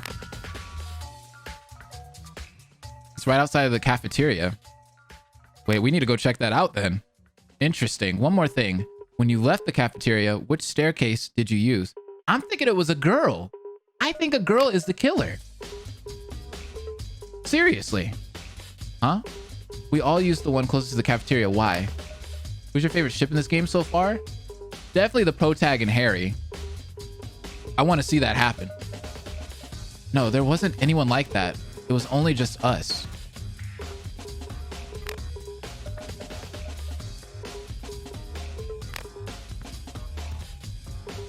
Kiko, Shishido, Yua, Van, and I were all in the cafeteria before the BDA played. Imagine if someone here is here for cannibalism. That'd be disgusting. I see. Well, thank you. It was really helpful. Oh, you're welcome. Okay, so we got her testimony. Hey, the truth bullet thing looks kind of dope. Low key. Good work on that. Hey, Sataro. Hey, we haven't talked to you in a long time, homie. You okay? No. What's wrong? He's not gonna say shit to us. Are you okay? You found the body, right? Well, yeah. Huh? Oh, I'll be fine. I'm more worried about Mai and Masaru. They were closer to her than I was. Sure.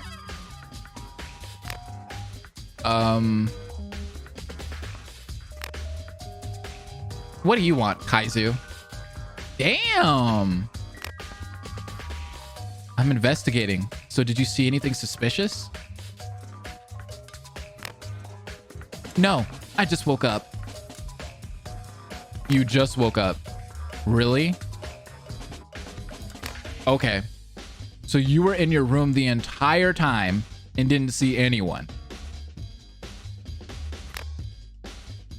Well, after the BDA, I ran into Ikahara and Lion in the second floor hallway. But yeah, pretty much.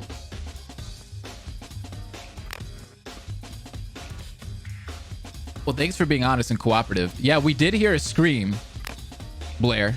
You're right. We did hear that scream before it all went down. I'm always honest. You just hate my answers and personality.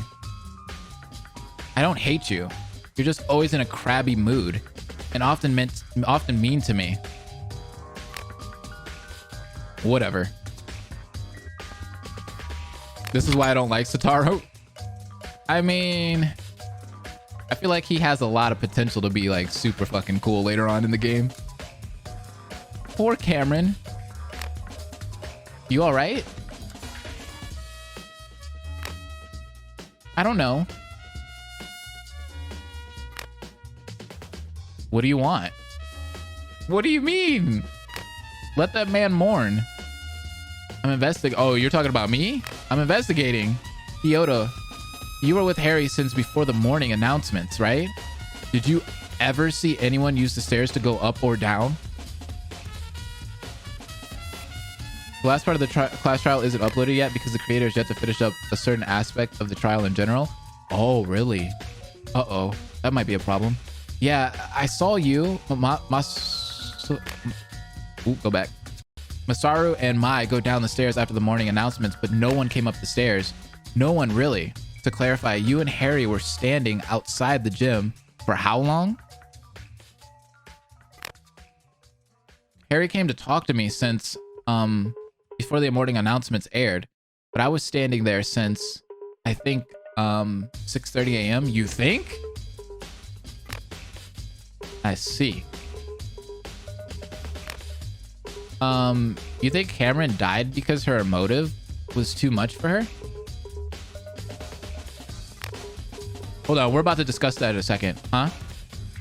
We're gonna discuss about the class trial in a second. This morning, Harry started to talk to me about how terrible the motive was, but I felt, how do I say this? Indifferent, I guess. Mai saw the body first and screamed, so it was Mai that screamed. My mother was the target, but even though I don't want her to die or to get hurt, it's not like I would even consider killing for someone like her. The motive feels really imbalanced, so I was wondering, am I the only one that had a weak motive? Or maybe not everyone had a super terrible motive. Dang, you wouldn't kill somebody for your mother? That's pretty fucked. I think the ultimate revolutionist is the killer due to him swapping rooms with someone. I think he swapped his room with Cameron, so then he killed her based off of what he found in her room. Maybe. Why are you yelling at me? She's your mother. She would probably kill for your safety. That's what Hey, I was saying the exact same thing. I was like, that's pretty fucked up. No, she wouldn't. If she had to pick between alcohol and me, she would pick alcohol every time. Aww.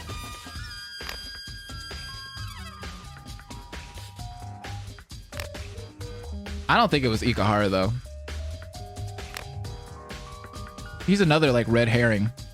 Yoda ended up running away. This is really awkward.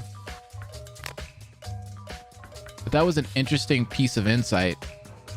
Masaru told me earlier that he had a bad relationship with his parents, and Hyoda's relationship with his mom seems ugly.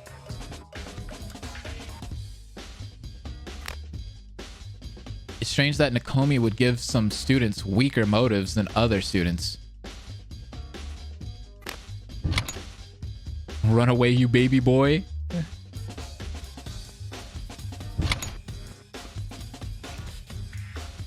All right, so for some of you guys that are caught up to this and have watched up to whatever they've uploaded, how many, or do you get to see the killer revealed at the class trial? Answer that question. Do you get to see the killer revealed? No. Okay, we'll keep going then. Because then we could just gather all of the evidence in this investigations. Then we could go through the class trial, and then we'll be able to make a prediction once we get through to wherever the class trial stops. And then whenever we get back into this and the class trial is done, we could see if our prediction was correct. So let's do that. Even though now is a terrible time, I had to talk to them.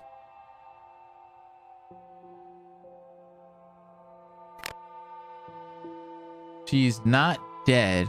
This is just a nightmare, right, Masaru? Right, Kaizu? I don't know if this is Danganronpa another two. This wasn't supposed to happen. We were going to Cammy, Aww. Kaizu, now isn't the best time to talk about that. I know, but we don't have a lot of time. There's only one part left in the trial, so that's not a good idea? Okay. We can't talk about it in front of her, and I can't leave her alone like this, but take a look at this.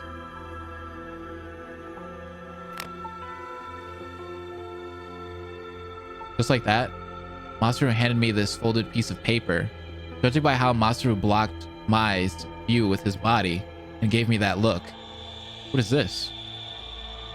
It's gonna be like a suicide note? He doesn't want Mai to see this, so I should read this in my head. Let's see.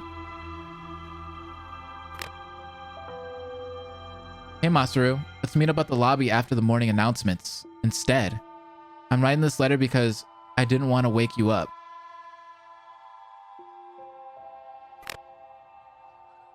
I also gave the same letter to Mai.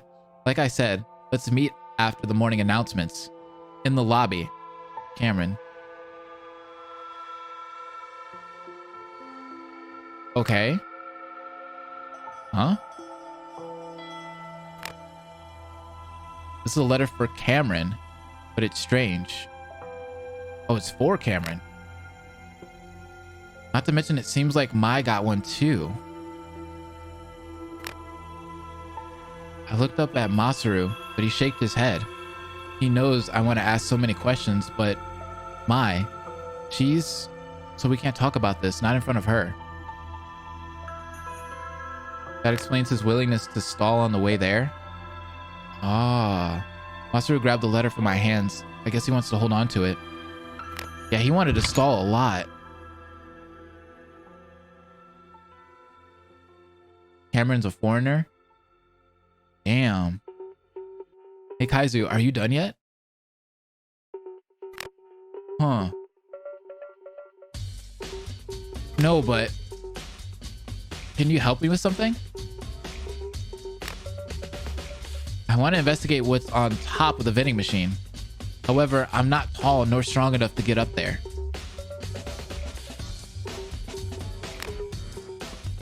I see. You don't want to use the chair because it's part of the crime scene. And jumping down from the second floor might mess up what's on top of it, right? I think she's from America. Using the chair wouldn't be a good idea either way. It's super light and flimsy. I think if I stood on it for too long, I'd probably break it. Oh, she's from Venezuela.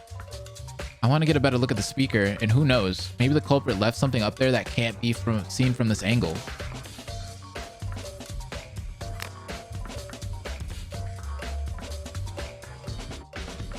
It was Vanatu. She's from Oceania.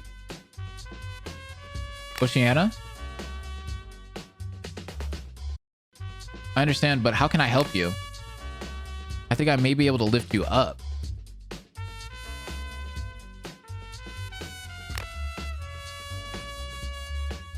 Huh. Back then, before the accident, sometimes I performed with another person. If I can throw and catch fire while having a person sitting on my shoulders, then... She was like, Angie, I'm certain I could just simply lift you up. Okay, that sounds fair.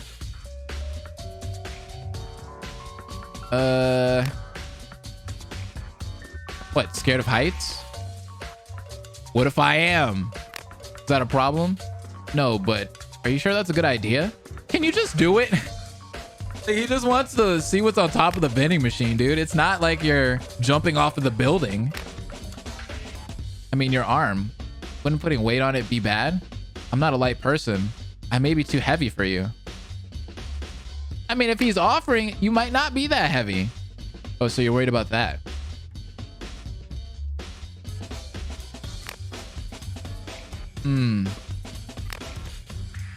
I'm sorry for intruding, but I overheard your conversation. What's up, Ikahara? Are you good? We're kind of in the middle of something. I understand, but I need to talk to Kaizu about a thing that is really important in private. So let me help you with your problem. Oh? I'm very strong, just like my last name. I could probably throw you up there if you'd like. Damn. No throwing, please. We just need to see what's on top. All right.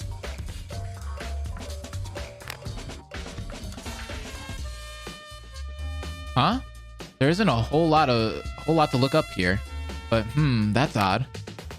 Is that a speaker? That speaker, it looks like the volume is jacked up to the loudest setting, and the cord seems to be connected to the speaker. And that cord goes all the way up to the second floor. There's no doubt this must be the cord Madeline was talking about.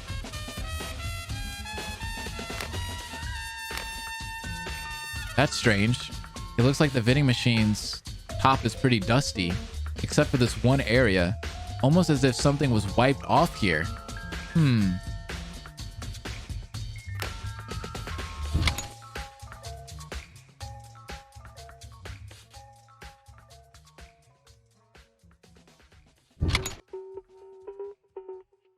Dustless area. Interesting. I don't know. Somebody else said watching the class trial is not a good idea. I don't mean to pull you away from Harry, but this is important. I promise I'll make it quick. I got a letter from Cameron, I think. You think? What do you mean by that? I wonder if that's the same letter that we saw. Hey, the letter was difficult for me to read. My first language is English. Do you know how hard it is to read Japanese from an English speaker's point of view? Yeah, I do.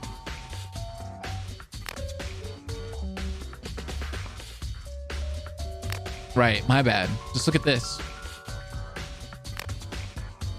Ikahara handed me this folded piece of paper. Word for word, it was nearly identical to Masaru's letter, with one major difference. This letter was meant for Mai? Ikahara, are you aware that this letter was meant for Mai?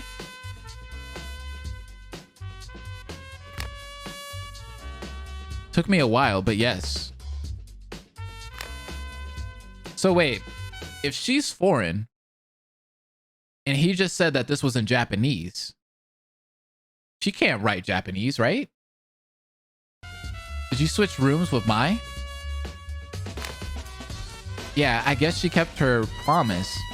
She didn't even tell Cameron about the room switch. But did Cameron really write this?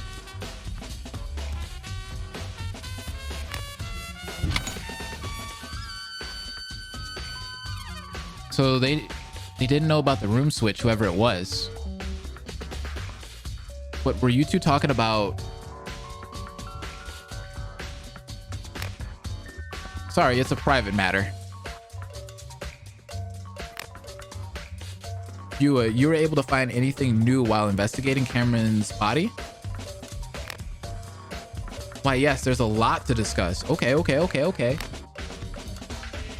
Unfortunately, Cameron did not have a quick death. She was struggling for a while until she lost consciousness.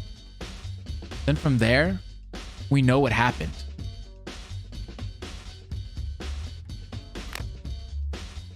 How could you tell?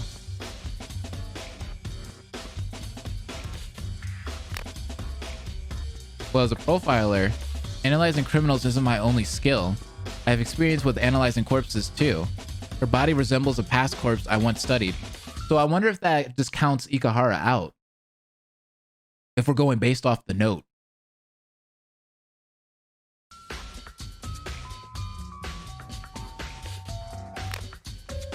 A victim who died from strangulation. However, the victim didn't die instantly, so while fighting for their life, they tried to break the rope but ended up scratching their neck.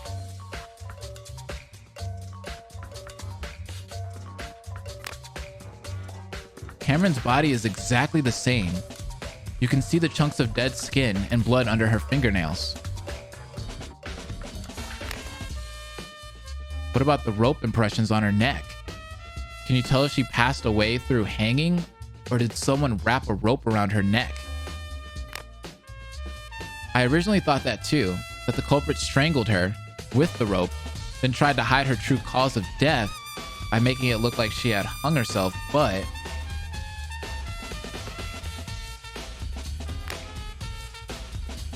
that's not the case. The markings on her neck indicate that her true cause of death was strangulation by hanging. What about the bruises? Did she fight with the killer? That's what I was thinking. That she was... I can't say. Maybe. The problem is that Cameron is a well-known climber. She could have gotten those bruises while exploring. Exploring where? I can only say in theory, it's possible. Did you notice anything else? What about the scratches on her neck? Blaze Ikahara might have snapped with Amai to the fact he couldn't read. If he committed the murder, then he may not have known what it meant, which means he may have tried to hide it because he didn't know what it contained. Interesting.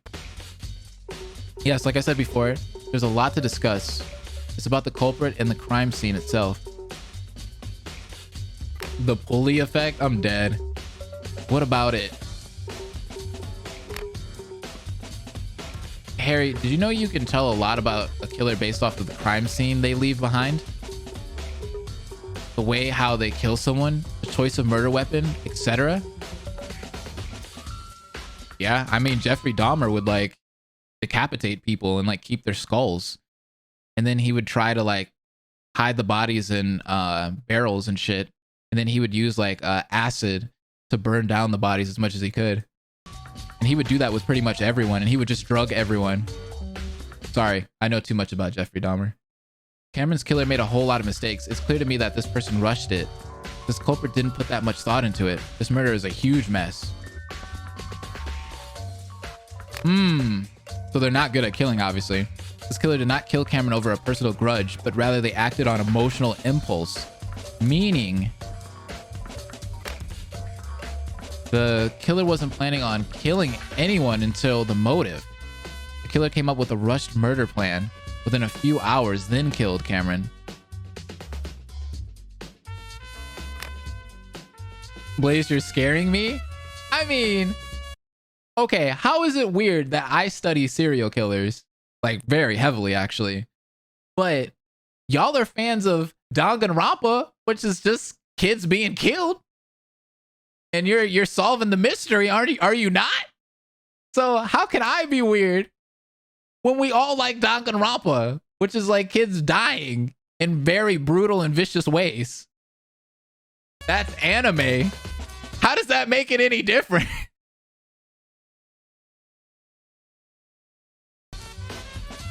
But how is the killer careless?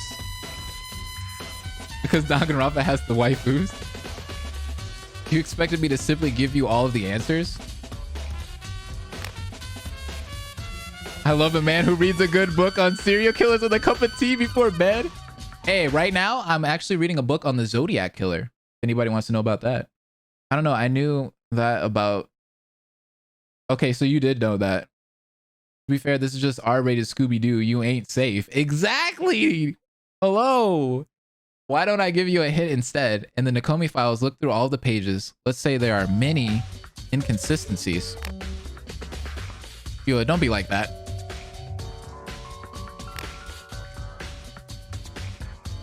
Was there anything else? Well, I did notice that Cameron's backside is awfully dirty. There's a lot of scuff and dust, but that's about it. Oh, okay. She said dust, though. Was she on top of the vending machine?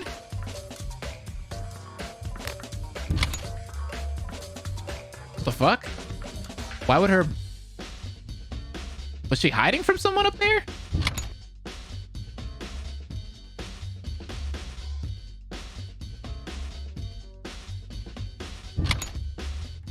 I watch true crime a lot. You ain't weird. I can't judge. I like you. Owachako, I love you. Like a total gangsta. Yeah, she figured out pretty much everything right there. You saw that? What a beast. Hello, Megan. Harry, were you able to find anything besides what you two found on the vending machine? Maybe.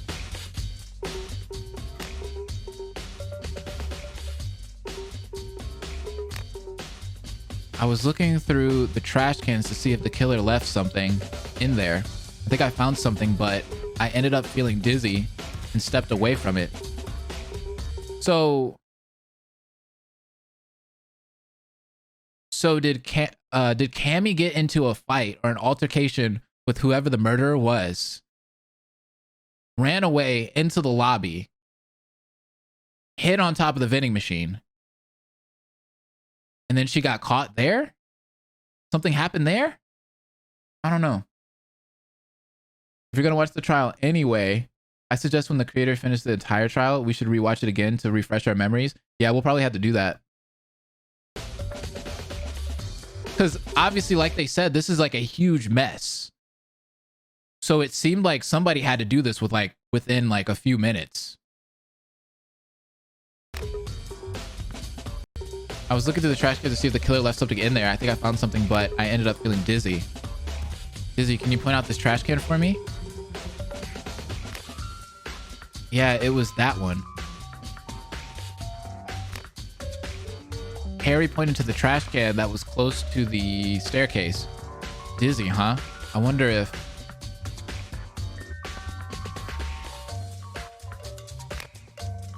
Sorry, but you can't look through this trash can. Why? Huh? Why not? Because it would be bad if one of you guys became unconscious. Participating in the class trial is mandatory. What the fuck's in the trash can then? So what you're saying is that whatever is in that trash can knock us out? In other words, something like the chloroform from the infirmary. Wait, whoa! Just take this and don't open the container. Ooh! Somebody found the fucking medicine! I gotta catch up on the series. I'll be AFK for a while. See you, Blaze. Bye, Jacoby. Oh, man. So that narrows it down even more. So it's got to be somebody that knows about drugs and that knows where the drugs are. I guess that explains the dizziness I felt earlier. But just in case, I think we should check the infirmary to see if the chloroform bottle is missing.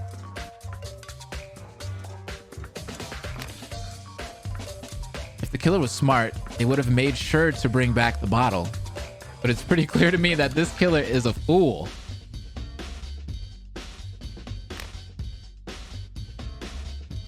To think they thought it was a good idea to throw the chloroform rag in the closest trash can, literally right next to the crime scene. What an idiot.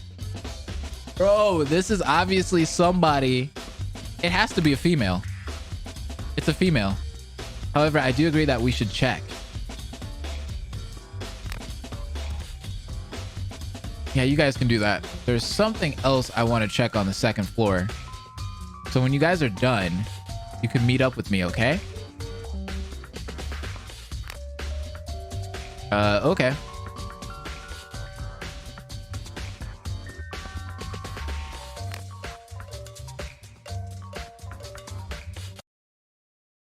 You know what?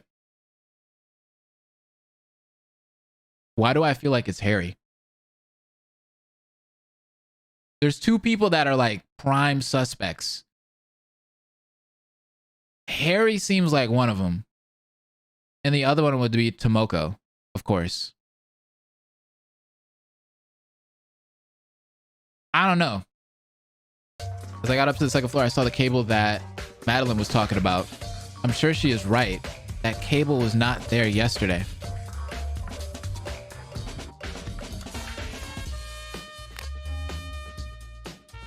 Harry would never kill?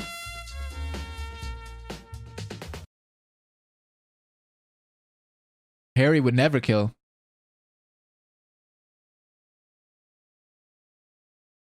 Harry is a foreigner, though. Harry would never. It better not be Harry. There's no doubt. This is the cable that's connected to the speaker, but why is it here? Oh, there she is. Oh, hey, Tomoko. Huh? Hey, Kaizu.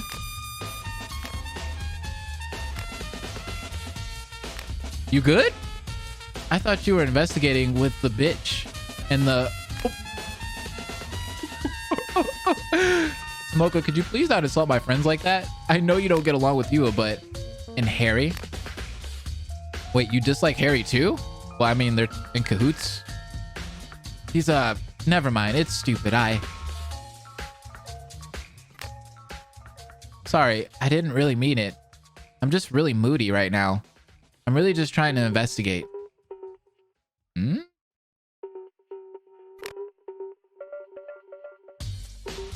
Were you able to find anything? Well, the cable that's on the floor is connected to this big floor speaker, and I know that the rope was probably from the storage room.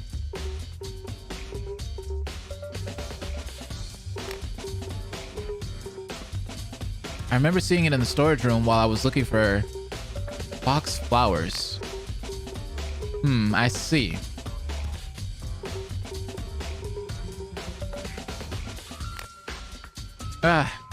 I know it's not an impressive find. I'm not like Yua or Harry, but I'm trying.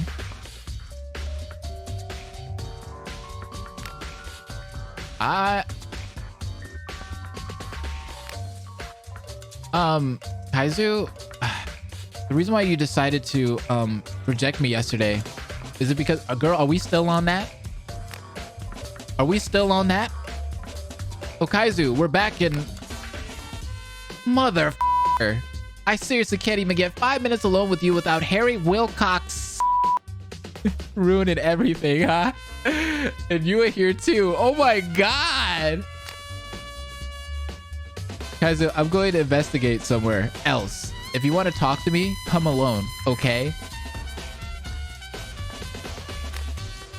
Somebody's triggered. Oh wow, I hope Harry didn't hear that. You were talking to Tomoko? What was that about? She looked pissed off.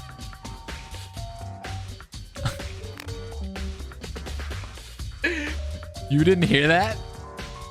Hear what? Okay, well, it's not related to the investigation. So, the infirmary?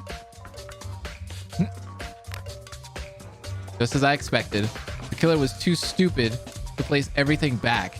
The infirmary looked like a mess. It appears they were debating on which poison to use.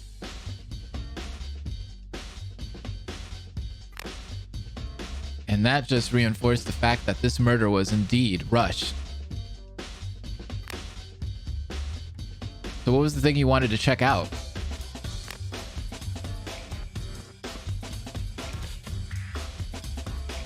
I wanted to look at the ceiling bar. The rope that, well, you know, it's tied to one of these bars.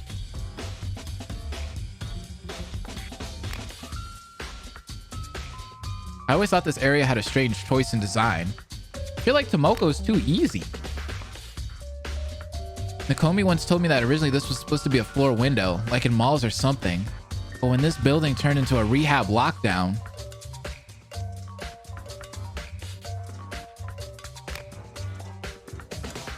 they patched it up with bars and a fake panel ceiling to avoid anyone hurting themselves or committing suicide, but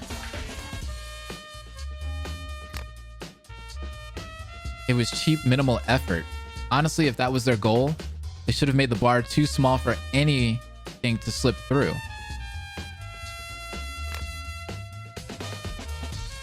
The bar grids are too big, and the fake ceiling panels are easy to break off. Anyone could slip through. Well, actually,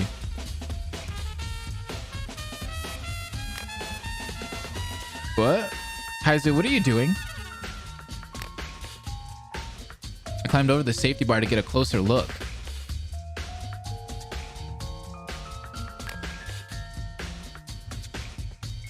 I don't think everyone here could actually slip through. I can't say for certain, but I think most of the girls and guys can with ease. I'm actually not 100% sure if I can slip through. Maybe if I took my inner jacket off. Hey, this man's using big brain energy. Kaizu, don't try it. Why not? So who do you think can't slip through? I think Masaru, and Ikahara may have a difficult time slipping through the bars.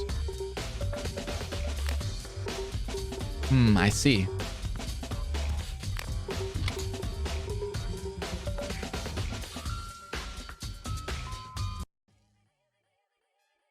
Oh, there it is. We're done. I think it's Harry, bruh. I think it's Harry. TikTok. Everyone head towards the lobby. We're going downstairs. Boop, boop, boop, boop, boop. Downstairs? There's a floor underneath the first floor? Where?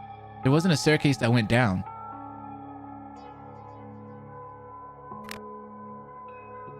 We all went to the lobby, but something was different. A door was unlocked. It was the small room that was next to the front door, but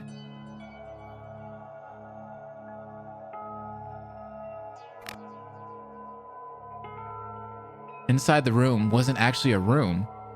It was an elevator. Why would a small building like this need an elevator?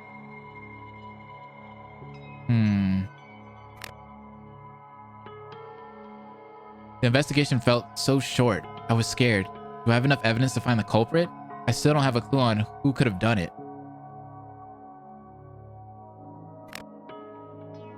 Guess we're about to find out.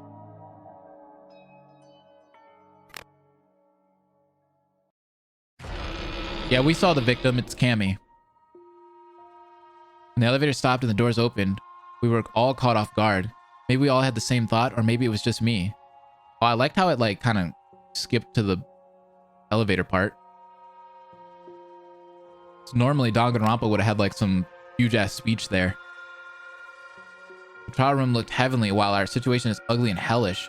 One of us killed Cameron, and this is our only chance to find out who did it, or else. Interesting.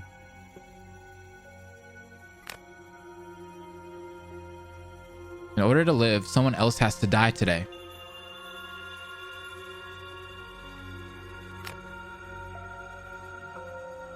Oh no, we didn't forget about Madeline. This is just like one of those experimental moral dilemmas brought to life, huh?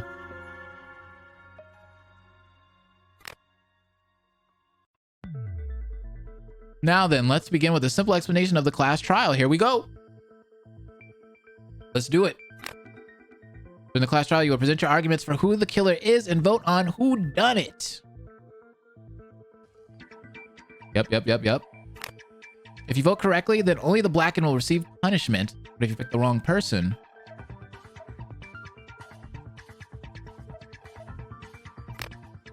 I'll punish everybody besides the blackened, and that person will earn the right to leave this lockdown along with their special someone.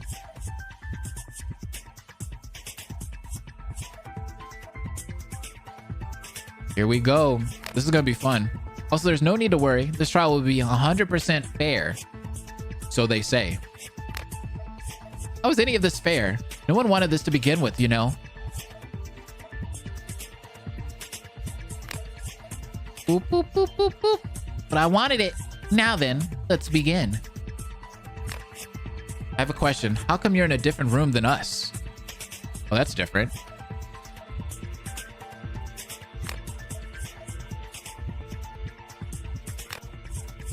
Fox is pronounced like foe. That's not a major thing since there's a lot of typos in DRR0.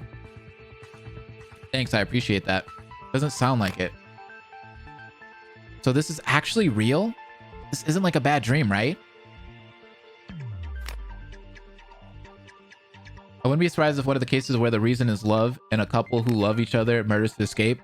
I know, right? But what are you supposed to do? I've never been to a real trial before. I don't think that matters. This is an abnormal trial. Right? No, that's wrong. I'm guessing this will be like a debate. If that's the case, where should we start? All right, let's see who the smart ones are here. This probably isn't relevant to the trial, but if you don't mind me asking. All right. Shoot. Why is there a defiled picture of Cameron there? Why would you do something as sick and twisted as that?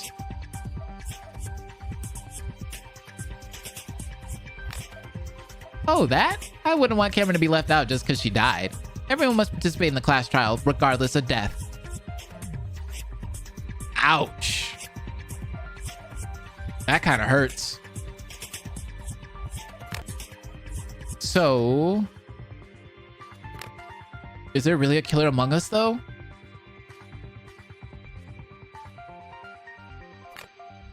Huh? Yeah, of course there is. Why else would we be having a trial? Oh my gosh. Hello, Megan. Seriously, hello, Megan. Like, no one knows where to begin. I should do something about that.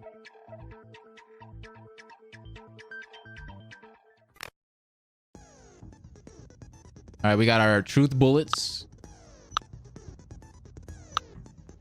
I got it. Did it? Damn. May I suggest a starting topic? A topic that is simple and easy for everyone to wrap their heads around? We can't see as a Hoge. Disappointed? Yeah, of course. I got it. Why don't we start with the Nakomi files?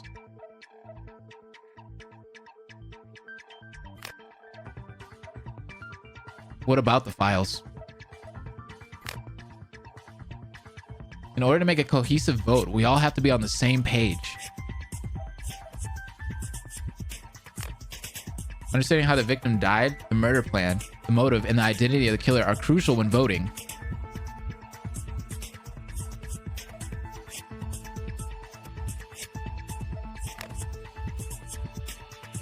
We could just blindly vote at the end and hope we get it right by luck.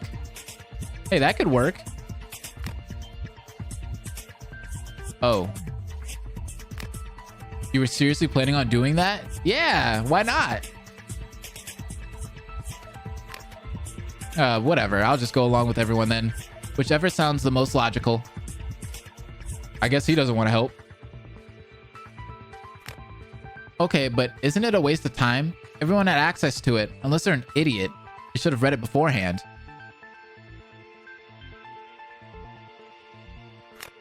Oh wait, you're saying that some people here may have been too stupid to do that? I getcha.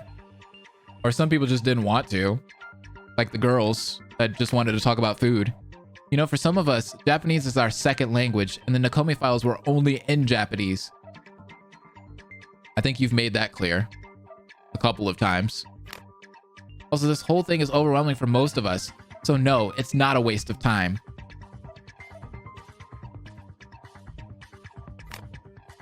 Oh, right. Sorry. I forgot about the foreigners. That's an interesting little twist that some people are foreigners. Anyway, let's start by discussing the Nakomi files.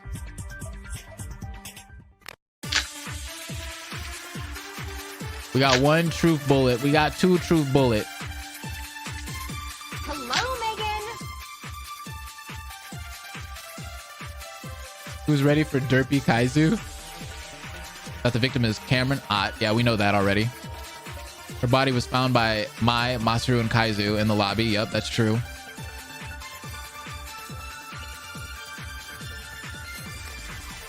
Her cause of death was being strangled.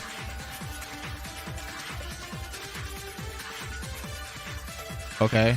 I feel like the no that's wrong's coming up soon. There were other injuries found on the body. Yes.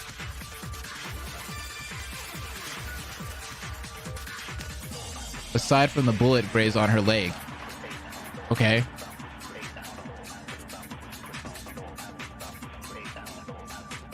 That music though. She had scratches on her neck and some bruises. Uh-huh.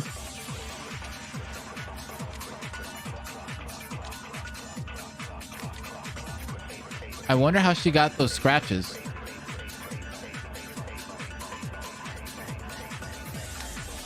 She must have gotten those scratches when she was attacked by the killer.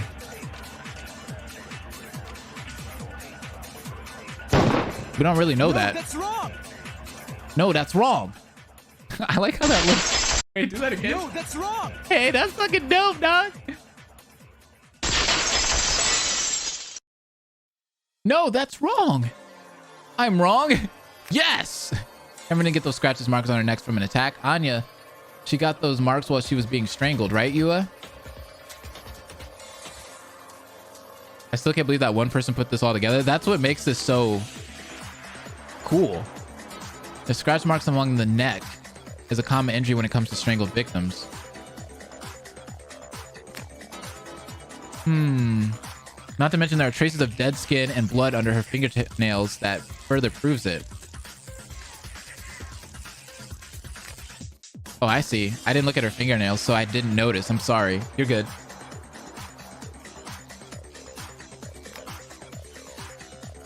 So that means Cameron was definitely conscious when she was being strangled. Obviously.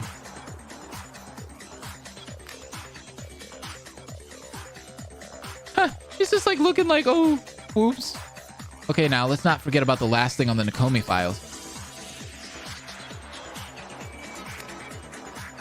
The creator did say that a lot of this stuff's gonna get remastered, like the first trials, like the first couple chapters. Cameron's death was given a specific time. The time was 7:09 a.m., which means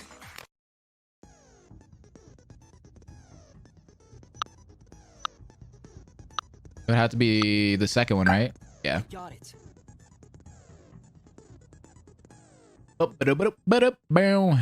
Cameron was strangled during the morning announcement.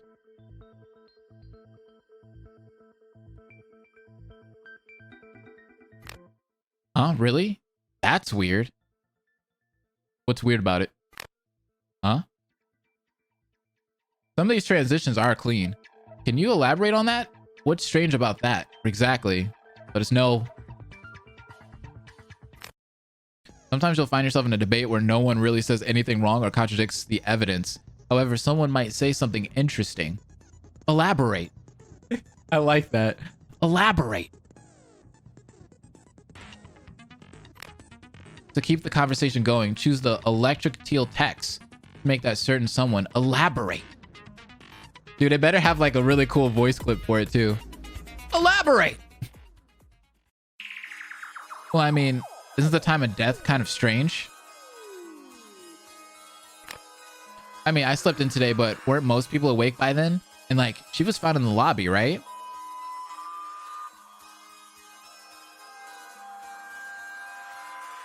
Sounds like Kibo. It's Kibo's voice lines. The lobby is in a closed off area. It's pretty big and anyone could have walked in during the murder, right? Okay.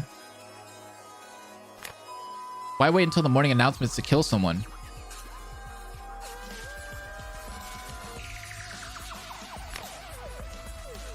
Those were a lot of good questions, and I didn't hear any contradictions with her statement. Why kill during the MA? Sometimes people will ask important questions that you currently don't have the resources or enough information to answer. Well, that's kind of cool. These bullets are there to be a reminder, but also a future weapon you can use to solve this murder case. That's definitely cool.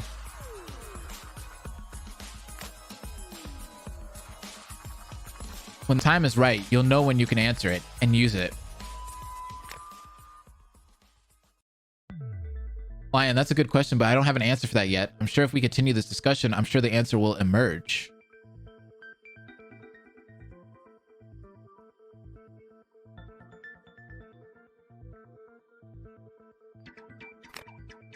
So Cameron was being killed during the morning announcements? The creator might get new voice lines in the series in the future. They said they were going to pay artists to help them with the Zer0 Halloween special, and they're using their own voice for the D&D based Fanganronpa. That's pretty cool. There's this TV drama that my mom used to watch all the time. It's like a detective show or something. CSI, Law and Order. And your point is what exactly? On the show, I remember that alibis are like super important when it comes to narrowing down the suspects, right? Hello, Megan.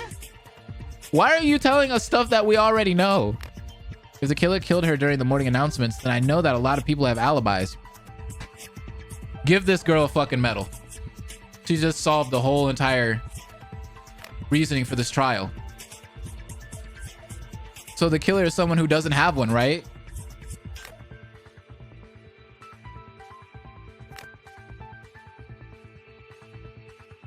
I suppose it would be a good idea to go over alibis since it also is something that everyone can add on to.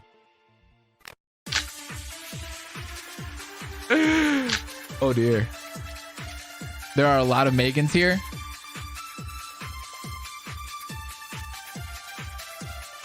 I was in the cafeteria along with Maddie, Shishido, and Yua. Okay. So we all have alibis.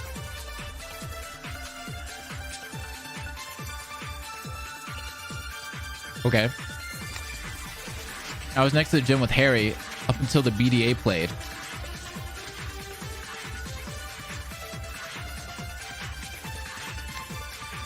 I can confirm that testimony to be true.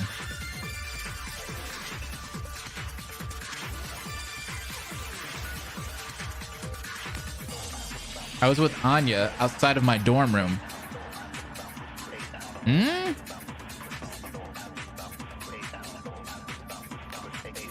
Yes, we were just chatting. Okay. Just chatting. Did any of y'all use the bathroom?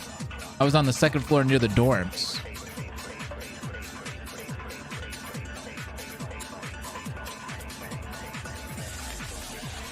Was in my room alone.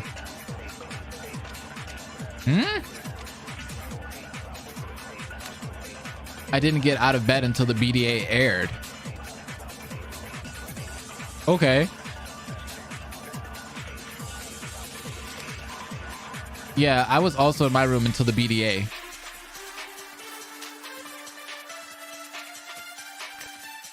I was heading towards the cafeteria.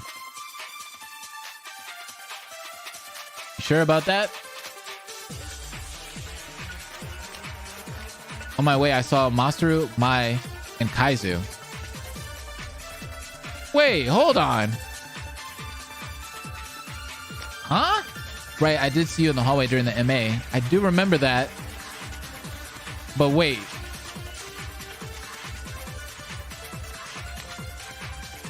So that checks out. I was with both Mai and Kaizu, and we were together up until... What are you about to say? Well, you know.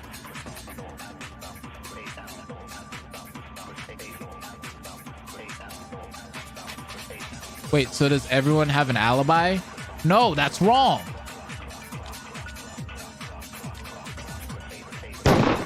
No, that's wrong. Vin is so sus. He is. He was by a bathroom. Not exactly, Kiko. A few people here don't have alibis. The ones that were in the bedrooms don't have alibis because they don't have anybody that can prove that. An alibi is when you can actually prove that you couldn't have committed the murder. Exactly. Whether it's because you have a witness or some other thing that prevents you from being the culprit.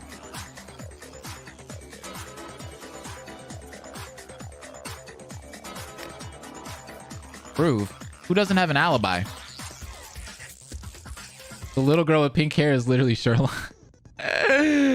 Oh dear. It's gonna be the first one, right? First or third? I got it. Hey, you have a witness and still be guilty, aka Kaide. That's true. If Kevin was strangled during the announcements, then everyone alone during that time has no alibi.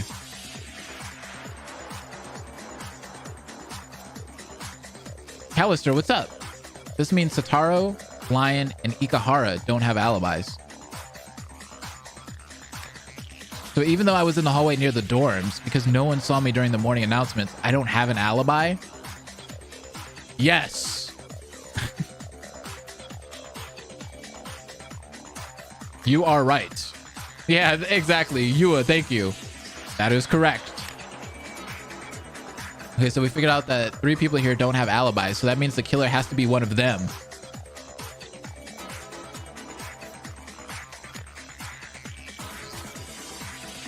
This guy. Wait, but I'm not the killer.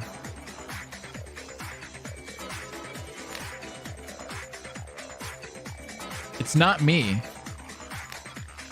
Yeah, I didn't do it. Well, we don't know that. How do we get people to confess? Look at this. Oh my god. Probably cornering them psychologically would be the best method to catch a liar.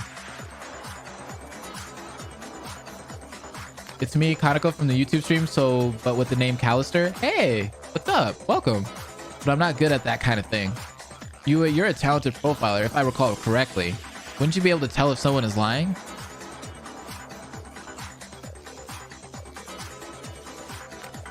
The more lies a liar has to tell, the more likely they will slip up.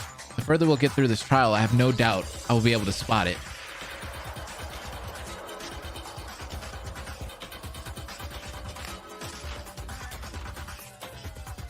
However, as of right now, it's hard to say. If they are lying, they are very good at it. So they aren't showing any signs of a liar. At least not yet.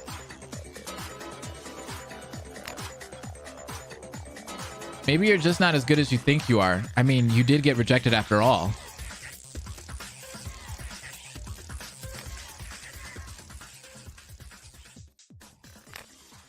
Maybe it's because they aren't lying. Huh? Hmm?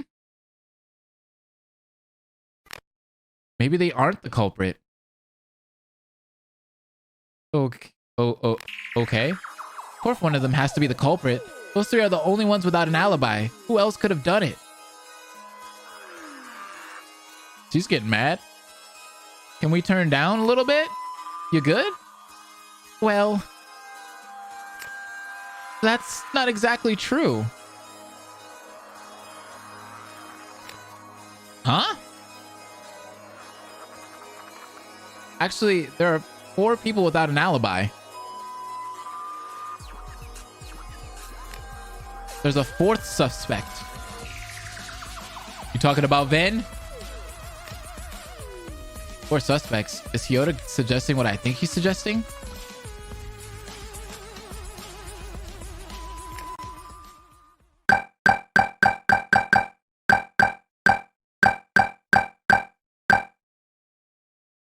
Oh, Cammy.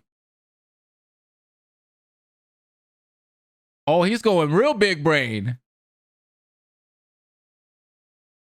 Give this guy a medal. He's talking about the naked gray man. What just happened? Oh, did it just... Oh, wait, okay. Transition to the next video. You're not suggesting Cameron. Suicide? That was the first thing I suggested, but like, I don't think it's that. What? Would we even have a class trial if it was a suicide? I mean, who would be the blackhead if that were to happen? She's not the suicidal type, no. The victim would. Huh? I thought a class trial would start if there was a murder.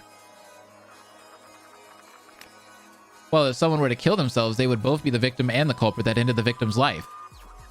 Right.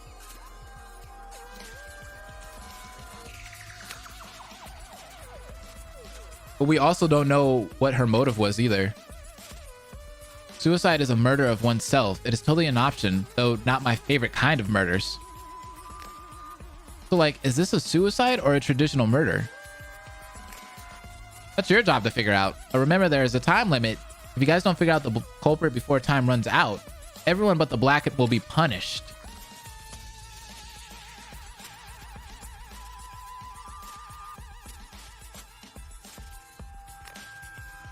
There's a time limit? You didn't tell us that. Guys, let's get back to the class trial. Panicking won't help. Yoda, do you have a reason why you think this is suicide instead of murder? That's because the killer can't exist. It would be impossible. What a great reasoning. Big brain. Huh? Wait, slow down. I'm confused. What's going on? Okay, Kiko, you have not been helping this whole entire time. Please stay silent. It may be wise to go over what we think is the sequence of events with everyone.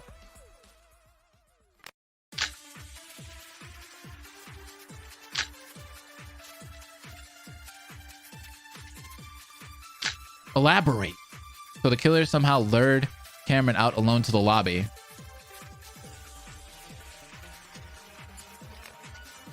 And the killer caught her by surprise with a noose. Huh? I want to hear the elaborate. And the killer must have used all of their strength to pull her up.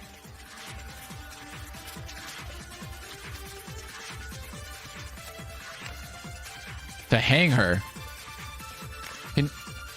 Then the killer tied the rope down on the garbage room's doorknob and made an exit. But what route did they exit from? Elaborate! No, that's wrong! Oh, it's wrong? It's not elaborate? Hey, Hyoda, what do you mean by the exit route? Hiko is actually harmful to the trial's progression at this point because of her stupidity? After the killer killed Cameron, where did they go? Probably up the stairs. That's the thing, the killer can't do that. That's what is impossible. Yeah, because everybody came down the stairs. No one understands what you're talking about, Hyoda. Either make some sense or shut up. No, I won't shut up. The killer couldn't have gone up the stairs, not during or after the announcement. Yes, they could have. No, they can't. They're just gonna argue with each other? What? You thought only the protagonist gets to have one-on-one rebuttal showdown? Uh-oh. Sometimes in debates, other people get derailed and start their own fights.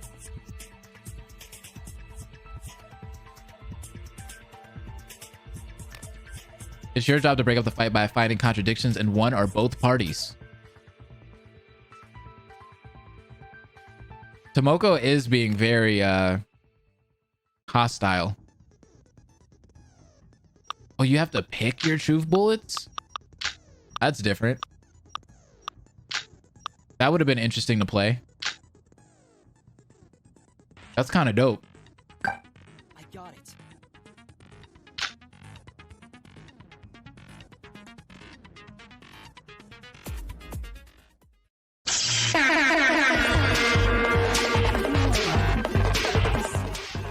Damn!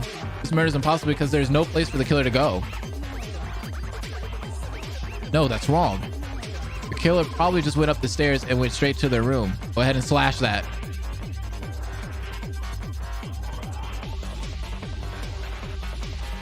No, I would have seen them. No one went up those stairs during or after the morning announcement. Hey, this song's actually kind of lit. How about this? What if they never left the staircase? They could have waited on the staircase, the one that's near the cafeteria. Waited on it? Or maybe they went up to the other one, the one that's on the other side of the lobby. No.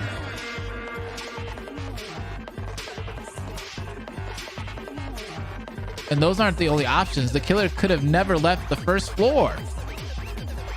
This music actually kind of slaps.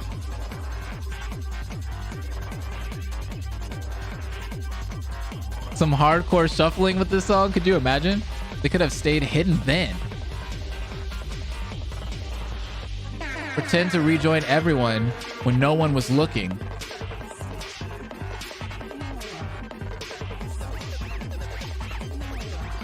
The things that person said goes against the evidence I gathered. I have to listen closely. It's the stairs one, isn't it?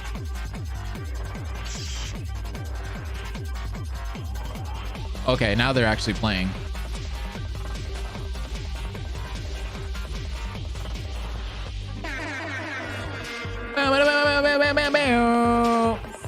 Welcome to Rebuttal Showdown.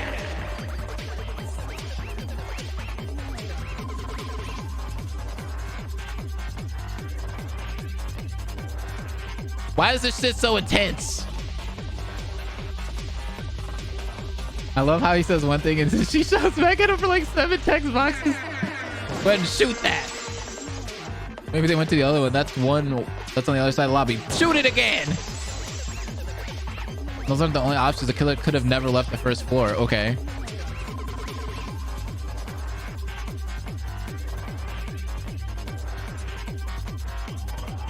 It could have stayed hidden then.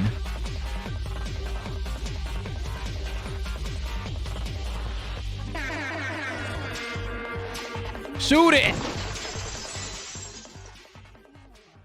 I see holes in your theory. If the creator doesn't make the voice line for this, let's strike as one. I'll be depressed. I'm sorry, Tomoko, but I think I understand what Hyoda was coming from. Huh? First of all, the killer couldn't have gone up the stairs to their room because Hyoda and Harry would have seen them. Thank God I have a mixer and I can turn the volume up and down. But I see the error of your answer. And the killer shouldn't have stayed on the staircase either. Oh my God. With the staircase nearest to the cafeteria, Madeline and the cafeteria crew would have seen them.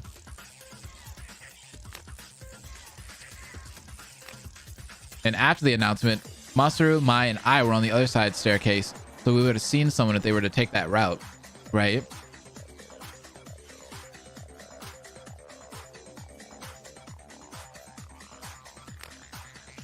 Okay, but what if the killer never left the first floor? That isn't possible either, because the moment the body was announced, Harry and Hyoda came down the stairs. They were the 4th and 5th person to arrive at the scene. So what now? What do you got to say to that?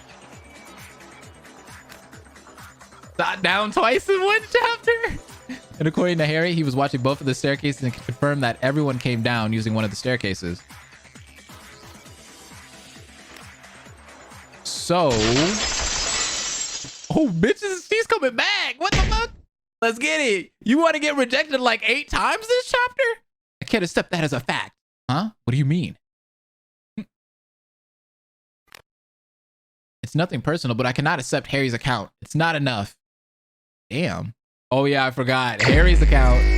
Let me cut through those words. Here we go. Can Harry Potter prove?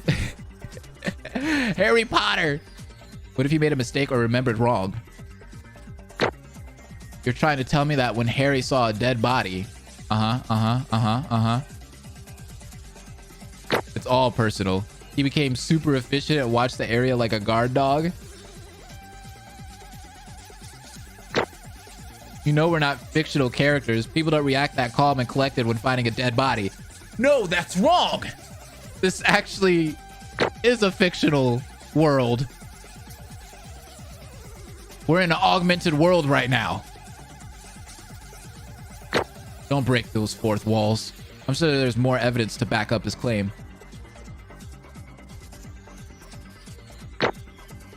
I just can't blindly accept flimsy evidence such as he said so. It's not concrete evidence. Concrete evidence? What do you mean? If there really is evidence, then prove it. Because as far as I know, there is no evidence. Shoot this girl. Tomoko, I understand your concerns, and I do have proof. I didn't think much of his testimony at first, but now that I think about it, it actually backs up Harry's account. We're 3 for 3 today, boys. Taro, you told me after the BDA played, you ran into 2 people. Yeah, Ikahara and Lion. Why does that matter? Where did you run into them?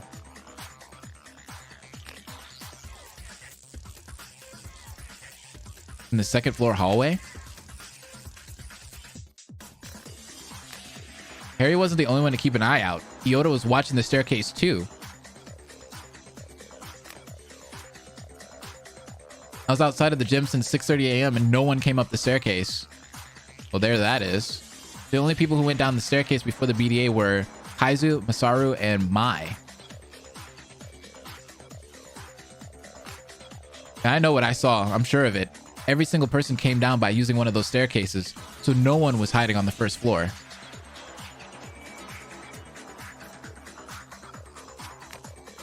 But I understand that being super efficient can be intimidating, especially in a case like this. So I'm going to let that guard dog comment slide.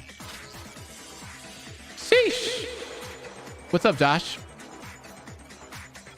I call her Mai, though. So Sotaro ran into Lion and Ikahara right after the BDA on the second floor.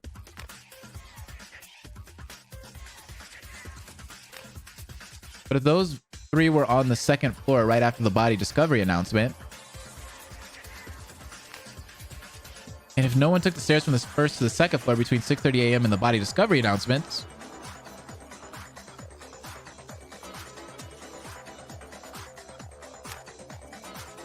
then that means then those three technically have an alibi.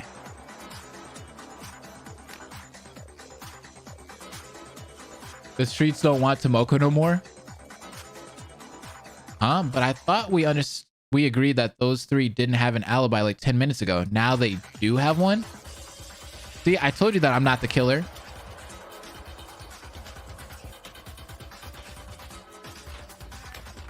There's proof that everyone has an alibi during the time of her death because everyone was on the second floor during that time. So Harry actually kind of came in the clutch. Not everyone. Cameron was on the first floor. And Cameron was the only one who never had to go up the stairs in the first place. So... oh God. Kiko, please. So that means we solved it. Cameron committed suicide because of Nakomi's motive. End of class trial. I knew she was going to say something so dumb. Oh, no. Wait, no. Exactly. That's what I've been saying this whole time. That's wrong. I understand what you mean now, Hyoda. This is an impossible murder to commit, but a possible suicide. Guys, you're being too hasty with... it's all going downhill. Geez, couldn't Cameron have left us the suicide note? We would have solved this trial a lot faster had she done that for us at least. Whatever. At least it's over. Is anybody going to bring up the notes, by the way?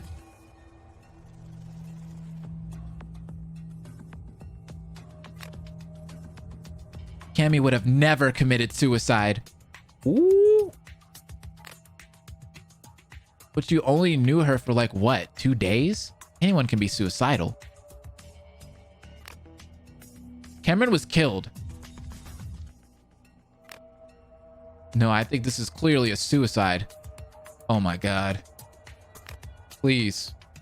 I think she ended her own life. Would you guys shut up? Crap, half of them are actually convinced it's a suicide now. If this keeps up, we'll all die. Boop, boop, boop, boop. You guys sound pretty split on the matter. Is it already time?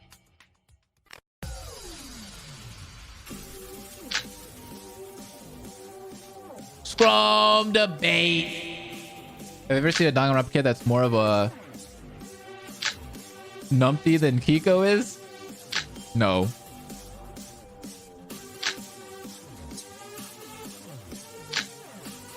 We're sipping the tea. This was a suicide. This was a murder.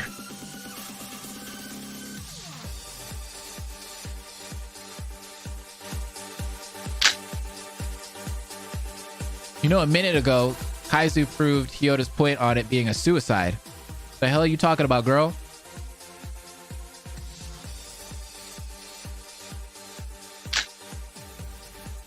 The art does look pretty fucking awesome. Wait, didn't I prove that during the announcements? Everyone was on the second floor. That doesn't mean Cameron committed suicide.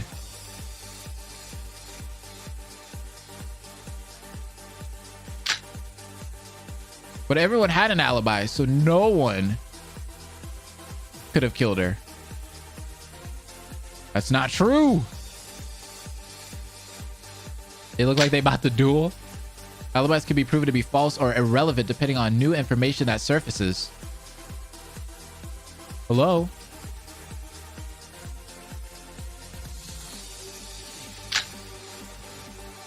But she had a motive to commit suicide. What motive? What motive are you talking about?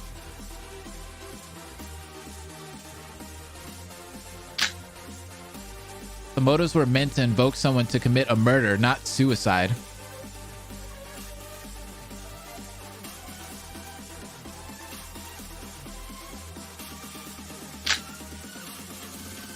All the evidence points to it being a suicide. There's no other alternative. Yeah, there is. The other alternative is she was killed. This song's always been a bop. No, it's too early to decide that. Most of the evidence we've gathered hasn't been brought up yet. We still have tons of evidence left. What evidence? Well, if y'all would stop coming to a conclusion, we could present the evidence that we found. We still got the chloroform. We still got the notes. No, that's wrong.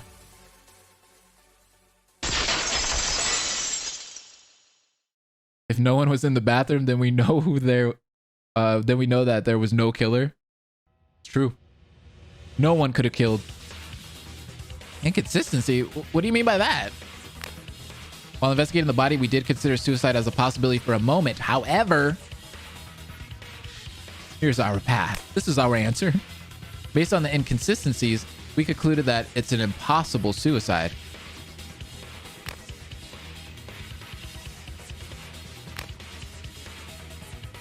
Really?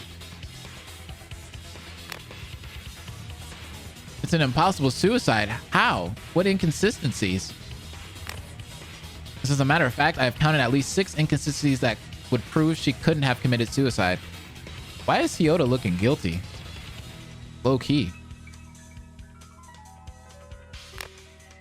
There are 6? Yes, indeed. I wonder if anyone else here has noticed all of them.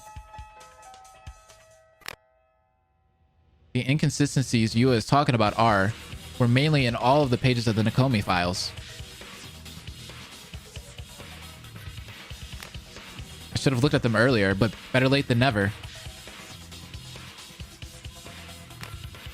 Sometimes you'll come across something that is off, and sometimes it's important for the class trial.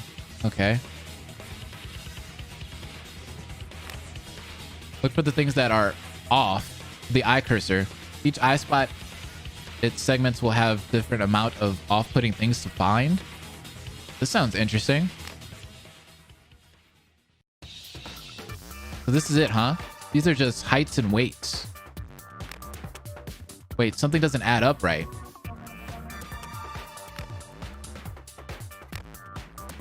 Her height. And then how high she was off the ground.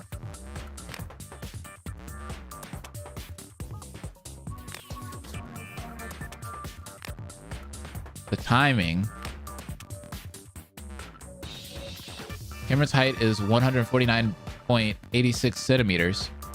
The height of the noose from the floor is 221 centimeters.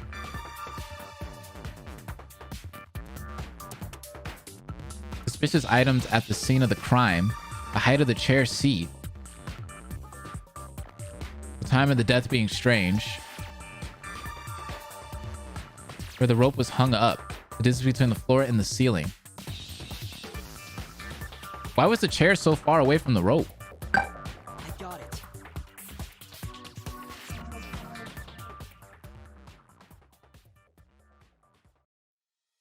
Yeah, exactly.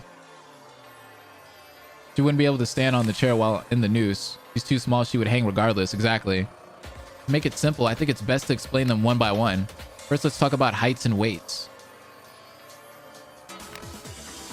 Heights? You better not be making a short people joke. The heights are just too different. Shut up, let him talk.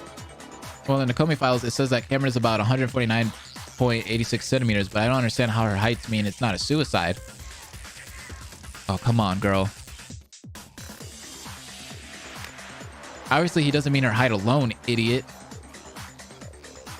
Moko's actually kind of helping Loki. Oh, I'm sorry. She was probably hung from the vending machine. It seems like it.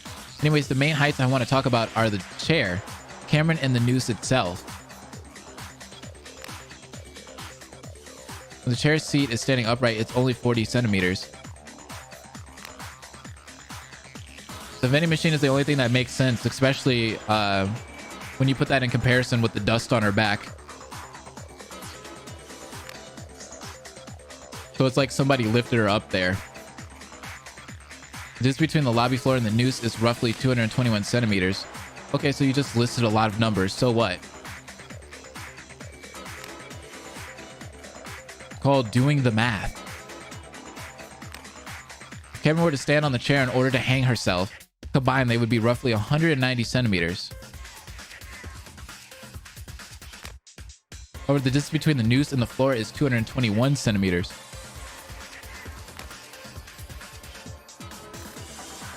Sorry, in America we use feet and inches, and I'm not very good with centimeters. How many inches would that be?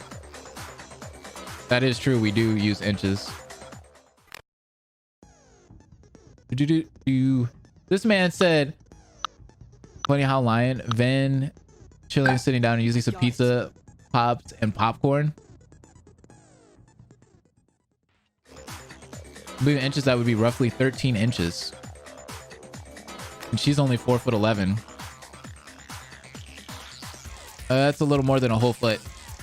Exactly when people commit suicide by hanging, they would make sure everything aligns, but for the noose to be that much higher than her own head is... Because for some reason we don't use the metric system here in America. Exactly. Uh-oh, math. It's abnormal. What if she like jump up?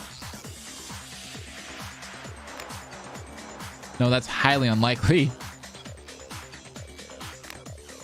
Well, what if she stood on the top part of the chair? The fuck is she, a ballerina? Well, that would be impossible. The chair is flimsy and light. She wouldn't be able to balance herself and it would just tip over.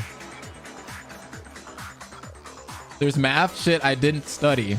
I hope y'all brought your pens and paper for this math. If I got an idea, what if she didn't use the chair? What if she jumped from the second floor? That would explain the awkward height difference. She jumped from the second floor into the noose.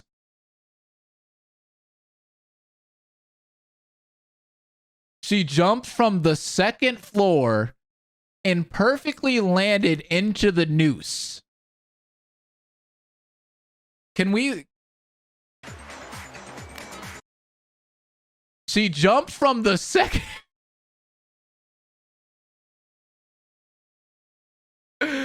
Oh dear. Oh dear. Oh dear. Hole in one, or I guess noose in one? No, that's not possible either, because Harry and I would have seen her if she did something like that. I mean, yeah, that's one possibility. You know what else makes it not possible? Just the fact that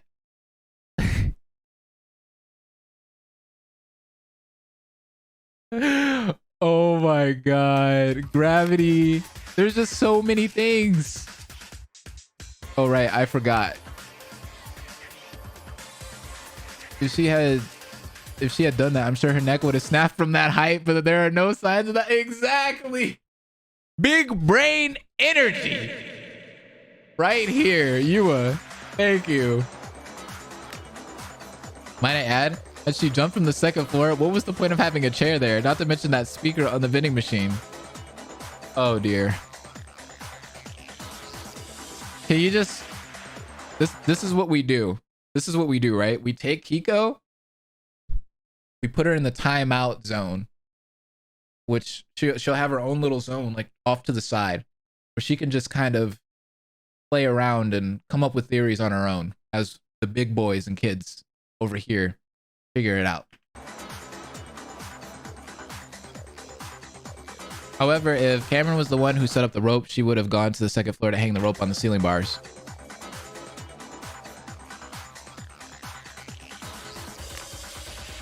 Hyota, you were waiting outside the gym since 6:30. Yeah. Did you see Cameron on the second floor at one point? So if there's ever any kind of crazy suicide later on in this game where like somebody jumps off of the second floor into a noose, Kiko's a beast. No, I haven't. The only people I saw walk by were Madeline, Yua, Harry, and Ven. And afterwards I saw Kaizu, Masaru, and Mai, because you know.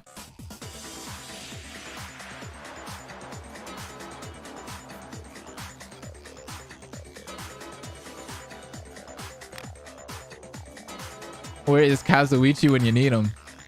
What about Kiko and Shishido? Those two were also in the cafeteria. No, I didn't see them. For somebody that had a mom that watched a lot of true crime shit, she's terrible at it. That's because we both went to the cafeteria before 6:30 a.m. and we were both there until the body discovery announcement.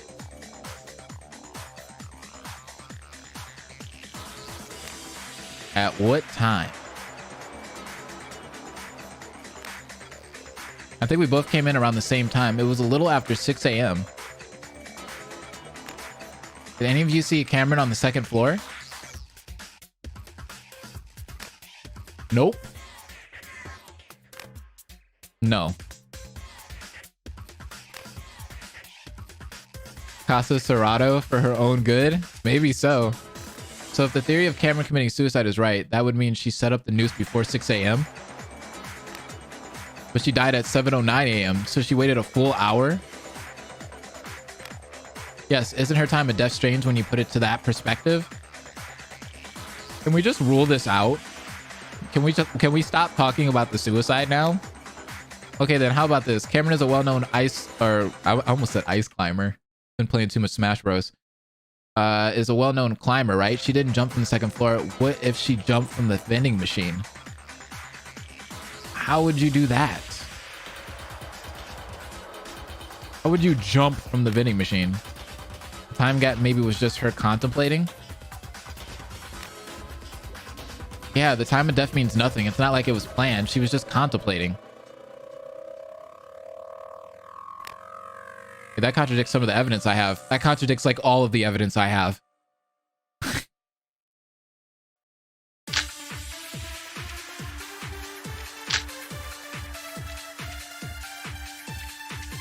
Masaru's letter. Can we just realize there was chloroform on the trash can, which makes no sense if she killed herself? What, did she have a strong hatred for it and took it down with her, right? This time gap maybe was just her contemplating. Yeah, the time of death means nothing. It's not like it was planned. Ah, no, that's wrong. That makes sense. It's not strange for suicidal people to contemplate suicide. I mean, that's true. Not to mention that the MA reminded everyone about the motive. That could have pushed her to do it. That contradicts some of the evidence I have.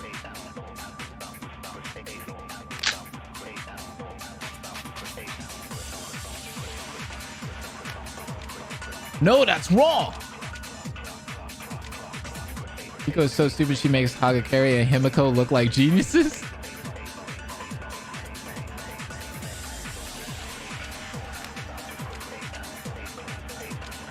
Hagakari was smarter than these guys. No, that's wrong. There it is. That's wrong. Aha!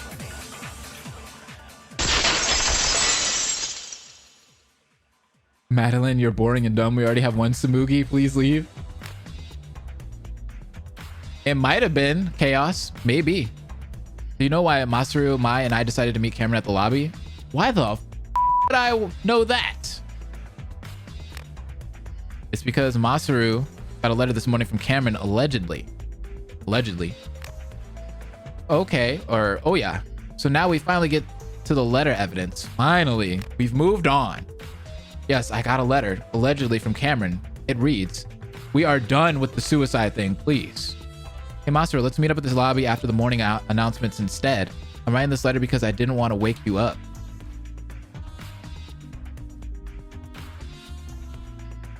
I also gave the same letter to Mai. Like I said, let's meet after the morning announcements in the lobby. Madeline will get a little screen time eventually. So, if it's really unplanned, why did Cameron bother to mention after the morning announcements twice? The letter reads, "I am not going to kill myself today. Bye.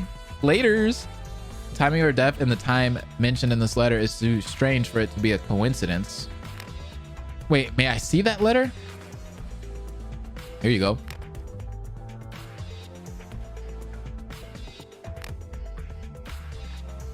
Yeah, it's Ochaku. We're just pointing fun at it, but yeah, it's just like the main games. You got to have that one like stupid character or a couple stupid characters that end up like coming to a conclusion really fast, and then the smart characters got to come and bail it out.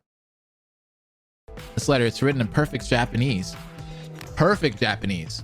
Not to mention the way it's written. It looks like someone wrote it very naturally, as if the Japanese were their first language.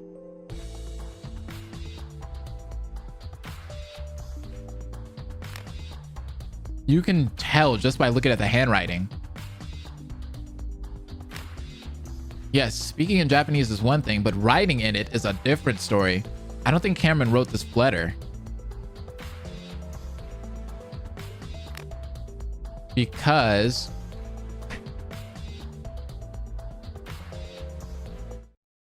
oh, she doesn't know. Cameron's a foreigner. I want to see more of Madeline, right?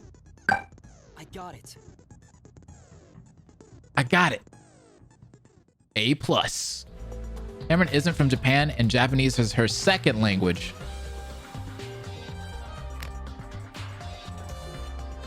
If the theory about her being killed is true, and that the culprit wrote that letter, wouldn't that mean all of the students who are foreigners aren't the culprit? Most likely, yes. That actually crosses out a lot of the characters, though. But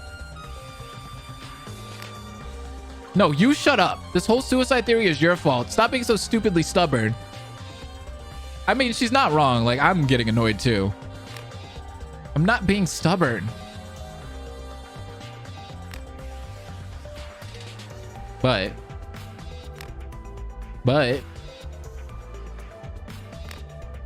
this new evidence doesn't change the fact that we all had alibis when she was being killed, right? Yeah, the spotlight's definitely on Hyota. He's just arguing a lot, dude. So how did the culprit kill Cameron while on the second floor? Or at the alibis, the one thing that throws a wrench at the murder theory.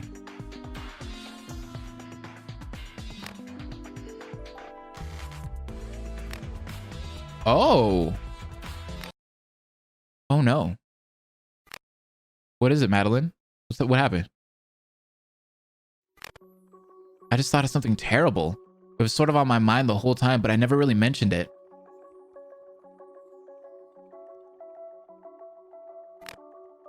Well, what is it? It's important, right? What happened? Hello? Let us know. Madeline, I advise you to be careful about what you decide to say. What you talking about, Yua? What's happening? Come on, Yua, let her speak.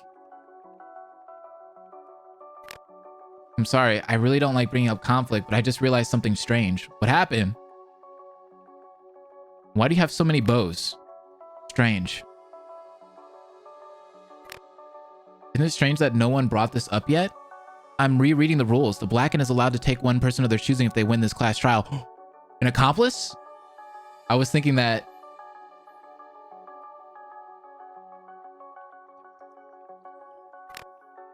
yeah, we all know that, even if I remember that, Maddie.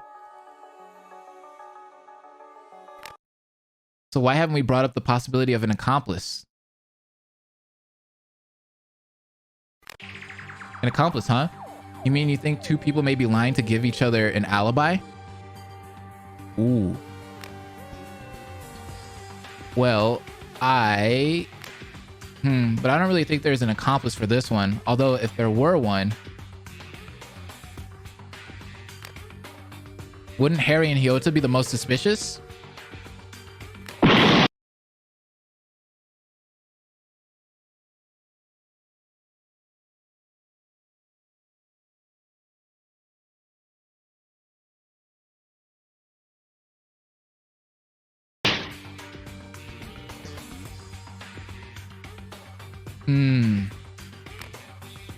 Seriously, Tomoko?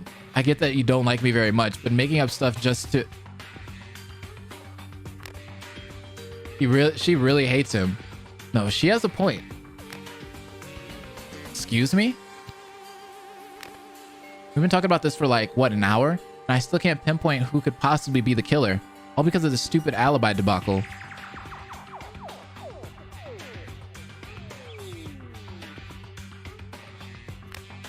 But if we assume that someone or two people are lying, wouldn't that cause an even bigger debacle?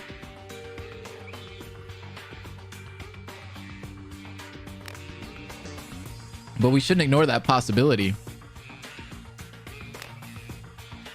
This entire time there was an accomplice, that revelation will change everything.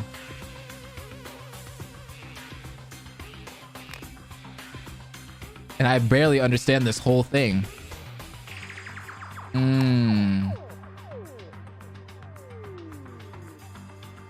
You haven't been here the whole time, girl. Just stop. Trust me, we know that you didn't understand anything. I figured this would happen. You idiots don't understand the full weight of your words, do you? We were so close to uncovering the truth, but you guys want to derail it over an unlikely possibility?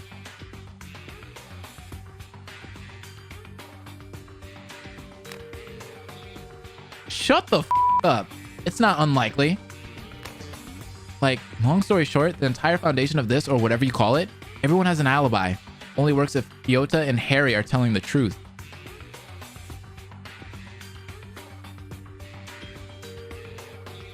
You was acting weird, which is bad for me. Aw. Which we are telling the truth. The only reason why everyone was eager to believe you guys is because you gave everyone an alibi. No one here wants to be accused.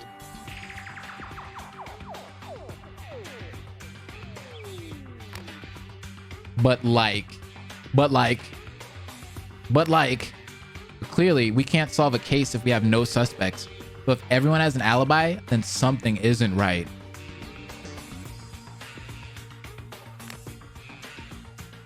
Right?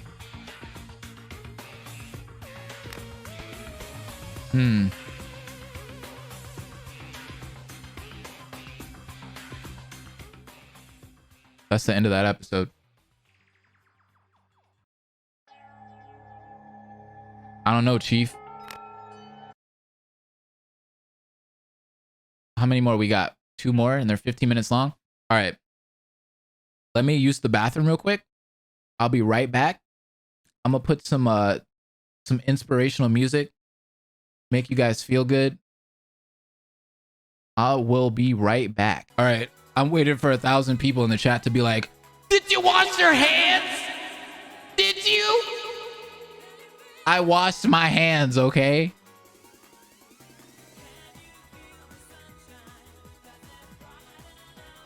We definitely washed our hands. Did you? Yes, we did. All right, we're back, y'all. We're about to do this. Let's see what happens. Aw, bye, Cola. I appreciate you coming in. Have a great night. Are you sure about that? Hey, don't backpedal. You brought up a good point.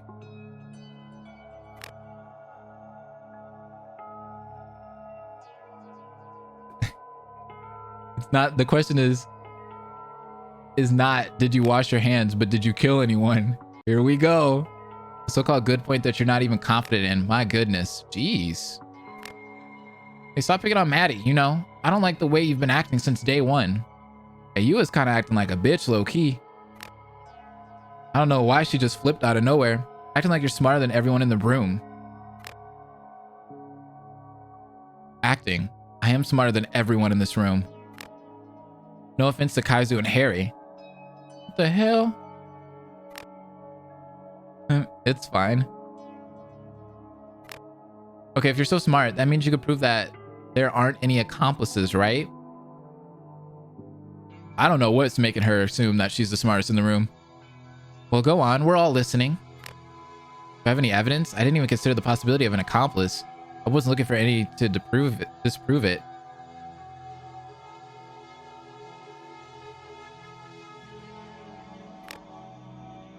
Is it possible for one? Maybe. But is it possible for Harry and Hyoda to do it?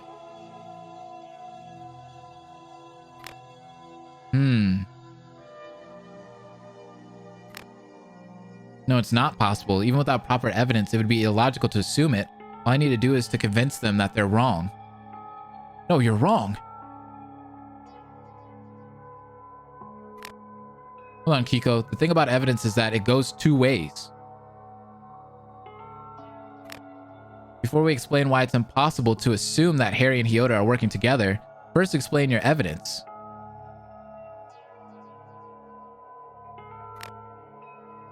Well, because it might be possible.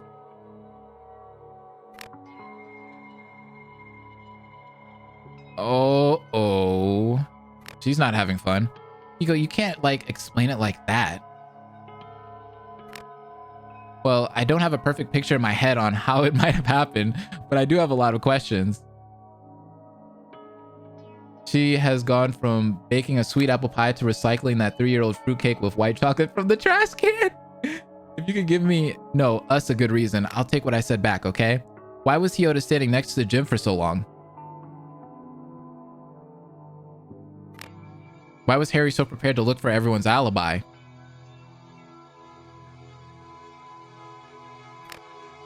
How can you guys be so sure there aren't any accomplices?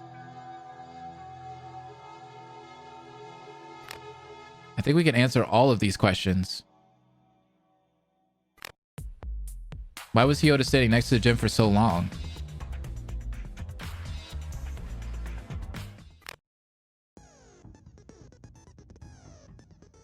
A consistent bad habit? Maybe it's the third one? Yeah. She makes me want to drop kick her to the wall? Damn. That's easy. Hyoda consistently likes to wait around the gym. Consistently. Oh, yes, he does.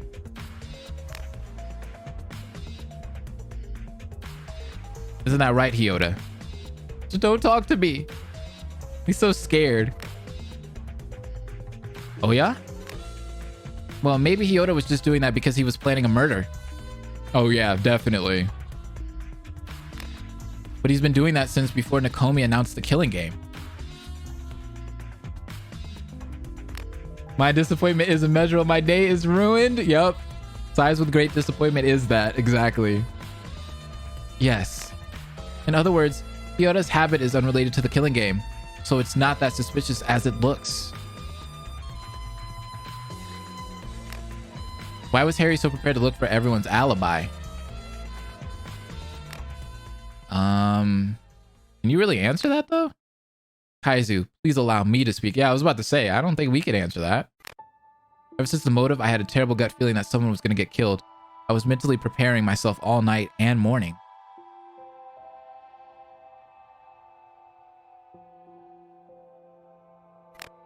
In fact, the reason why I approached Hyoda to begin with was because I felt like Hyoda would have been targeted.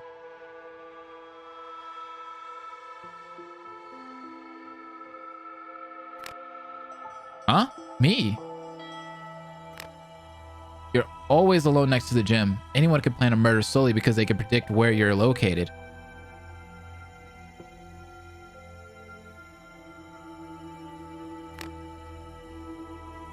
Aww, he's so scared. It's very sweet of you, Harry, but that doesn't really answer my question. Mentally preparing to see a dead body is easier said than done. I mean, can you really prepare yourself just by imagining what it would be like to see a dead body for the first...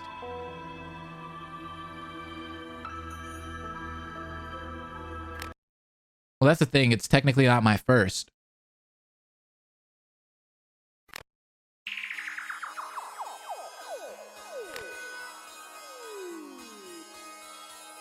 Technically, do tell. The person I saw wasn't dead, but I thought they were. It's hard to openly admit this. I knew that eventually everyone will find out, so I wanted to make sure I could tell you guys through my own words.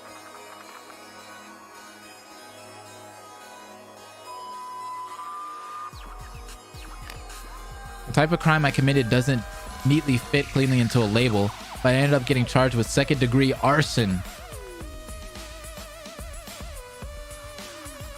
Okay. I didn't intend to hurt anyone, but my actions didn't change the fact someone did get hurt. Well, besides myself.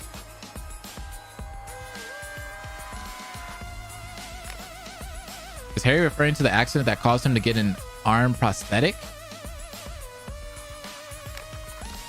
Still, I don't understand how that's a rebuttal. I know, Madeline. I know that this must be hard for everyone to understand. The truth is, we probably live in completely different worlds.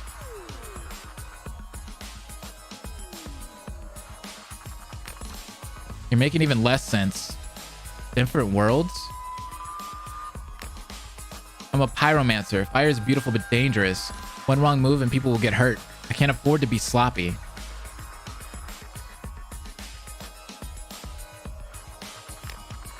All my life I lived in high-stress situations. In fact, I work well in it, mentally preparing myself for the possibility of a freak accident. Uno person, thank you for the bits. Oh, that's an oof? It is. It's probably strange for someone like you, but it's almost second nature to me.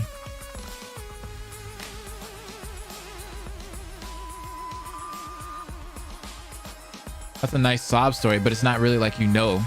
I know the truth doesn't always come in the form of concrete evidence, but it's still the truth.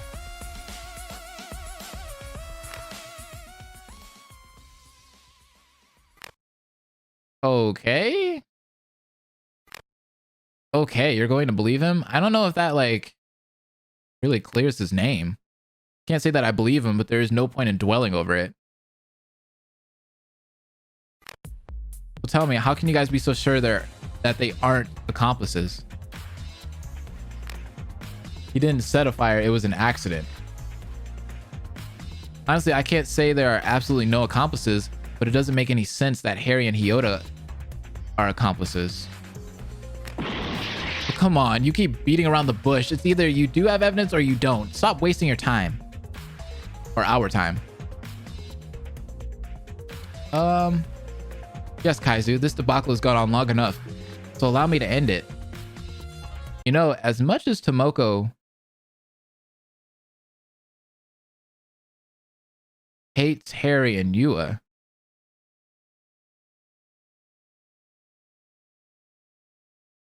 what was the thing that she wanted to talk about with us alone about Harry and Yua? But we never went and talked to her. She knows something. You're going to end it while I'm listening. Let me ask you a simple question first. When did Harry or Hyota hang up Cameron?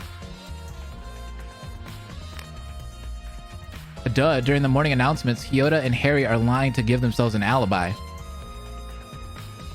Because with the chloroform being at the scene of the crime, it only narrows that down to a few people if you really think about it.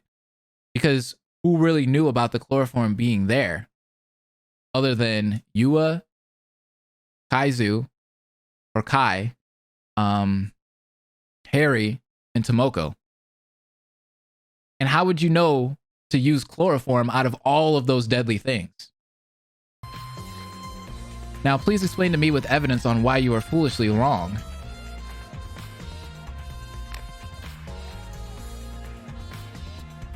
Wait, what?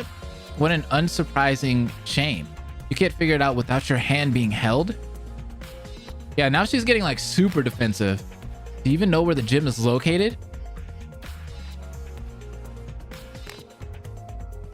It's across the cafeteria. I'm not stupid, Yua. Like, arguing those two aren't accomplices, sure, but arguing there are none? That is a weird claim to make, right? Then explain to me with evidence on why your claim doesn't hold any water. I don't think Kiko will figure it anytime soon. I'll answer this question. I think her big ass head is about to be the end of her. I think Yua did something here. Her ego is way too huge. I think that might give her away. Kiko, during the morning announcements, do you remember who was entering the cafeteria? Yeah, Yua did. Oh, I get it. Get what? You're joking, right? You can't be that dumb. Shut up. Are you sure about that? While I was walking to the cafeteria, I saw Harry and Hyota standing next to the gym. I can confirm that they were there. Well, how do I know you're not just covering for... Oh, right. I forgot to mention this. During the morning announcements, I did see Harry and Hyota near the gym. Maybe it's good that Kiko is arguing with her. Why didn't you say something earlier? You made me look like an idiot. Oops. No, you are an idiot. Not wrong. Finally, you're seeing the truth. But Vin, why didn't you say anything earlier? It would have helped a lot.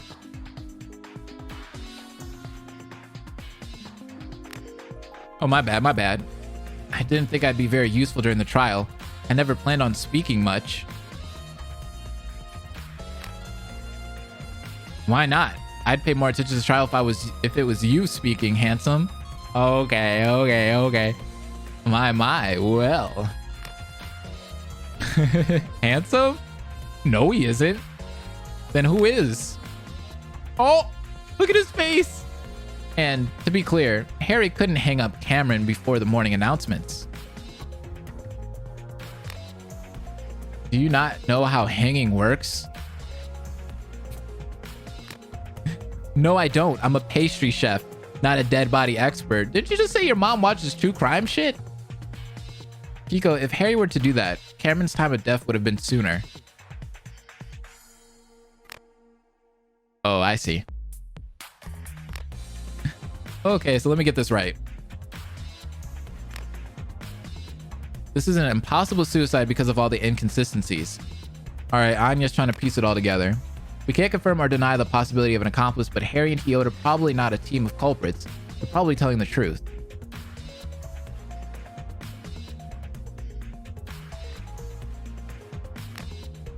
And because of their accounts, everyone alive has an alibi and was on the second floor. Sounds about right. Okay, I'm out of ideas. I'm completely lost. Oh man, this trial, bro. It appears that if we can't answer this question, we won't be able to solve this case. Kaizu, you got any ideas? He's right. It would be hard to move forward if we can't answer that question. I need to think. Think. Where was everyone during the strangulation of Cameron? All around the building. Hey.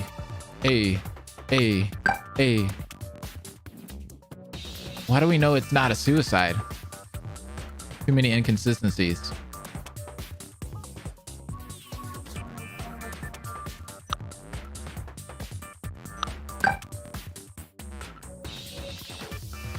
That means the killer used what kind of method? Probably the first one, who's chosen an alternative method. Hangman's Gambit.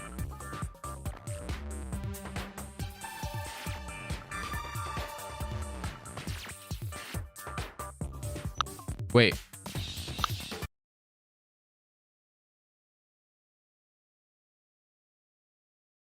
Seesaw effect. No. At least she's cute. Hagakari didn't have that. That's true. Going to have some smart moments. He was about one to figure out the rope way in chapter 2. True.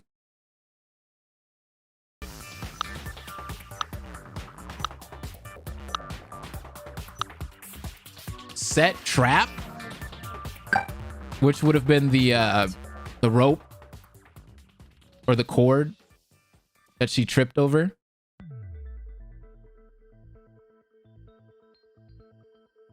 Was she dragged?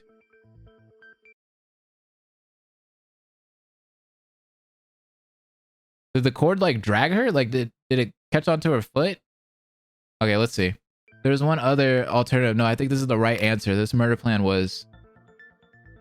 But the killer was able to delay her death, but setting up a trap. Set trap effect? Oh my god. Somebody help me. Now that I think of it, there's a lot of evidence that would back that up. I see you saw the right answer. Delay her death. I assume you have an idea of how that is possible, right? Yes, I do. This entire time we were so focused on everybody's alibi, we never looked deeper into the weird circumstances of her death.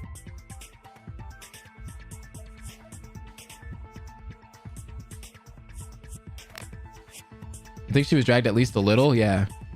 Or in speculating further into why there were so many inconsistencies. So of course, I already have an answer. Okay. And what's that? Well, Kaizu, you gonna explain what Yua is talking about or not? Can we just hear her out real quick? Why ask Kaizu instead of Yua? Because Yua's being a dick? Because I don't want to talk to her. Can you just not talk? That would help. I'd rather not have Kiko arguing with Yua. I should answer this quickly.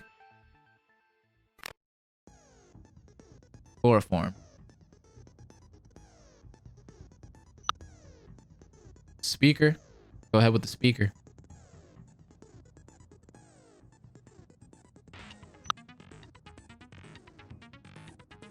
I swear to God, Kiko.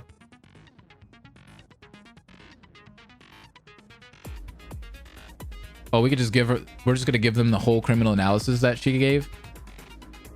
Kiko's being so productive during this life or death discussion-based trial. Somebody help! He was referring to her criminal analysis she did while investigating Cameron's body. Because she's so smart, you know? Criminal analysis? Wait, you mean to tell me that you had information about the culprit this entire time, but you chose not to bring it up? Why?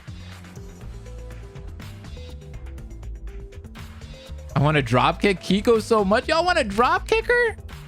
In a debate, it's not all about having the right information, but also knowing when it's time to reveal it. One can't just reveal all of the cards on the table. True.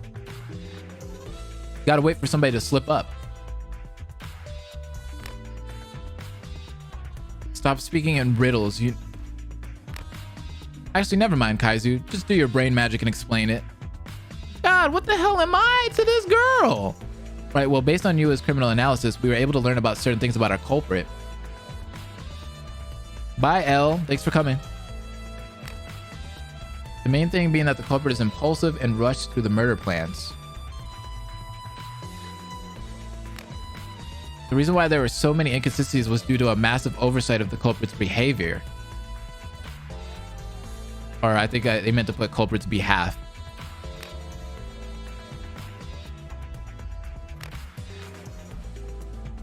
Yes, Lion, we do have examples and evidence to back up our claims, so we are skipping this part where you waste our time with your skepticism. Jesus. I didn't say anything. Good, keep it that way. With a smile on her face, literally. Yua, let's just go back to the main topic. Right, pardon me. Anyways, other than obvious factors such as how the culprit had planned this murder within a couple of hours.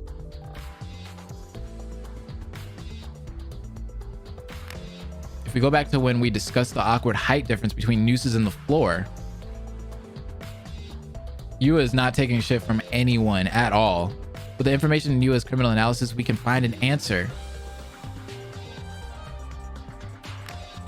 An answer? Since it was obvious that the culprit intended to make the murder look like a suicide, that would explain why they had brought a chair out in the lobby. Yeah, we figured the chair was just a placeholder. But why did the culprit didn't notice the awkward height difference? Had we not taken down Cameron's body, the suicide debate would have been instantly shattered. True. The culprit couldn't have known that Mai, Masaru, and Kaizu were going to take down the body for sure.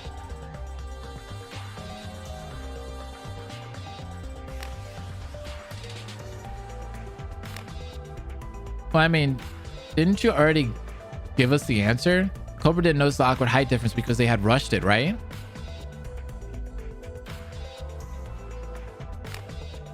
Yes, but there's more to it. Why did the culprit not notice the height difference?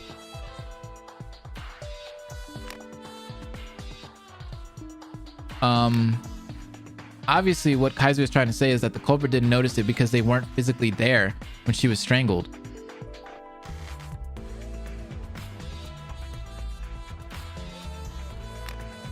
Which only furthers the proof that this murder was a trap. Even an idiot would have noticed something like that. But since this murder was actually a rush trap, that means Cameron's body had to have been placed somewhere.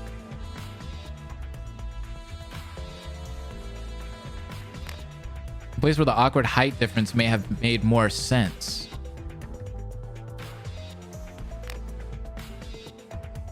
Yes, there could only be one place. The vending machine? Yes, you're right. The lobby is very big and open, and yet she was so close to the vending machine.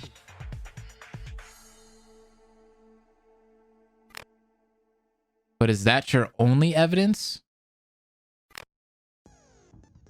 No.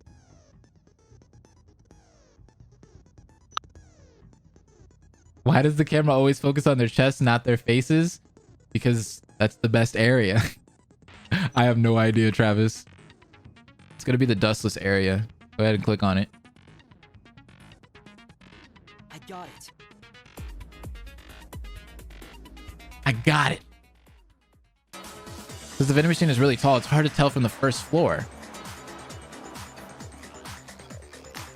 However, Ikahara helped me get a closer look, and while most of the vending machine is dusty, there's a spot that is dustless, as if something was wiped.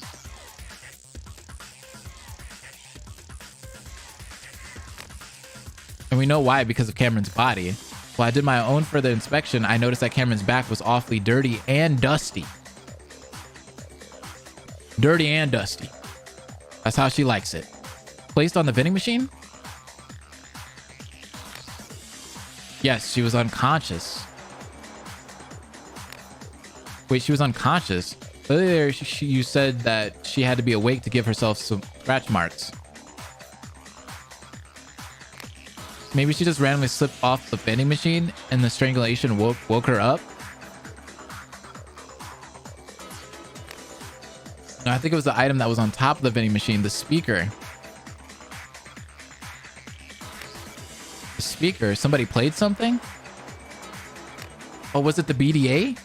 Like played in her ear? The speaker was connected to the loudspeaker, not to mention that the speaker volume was jacked up to its highest setting.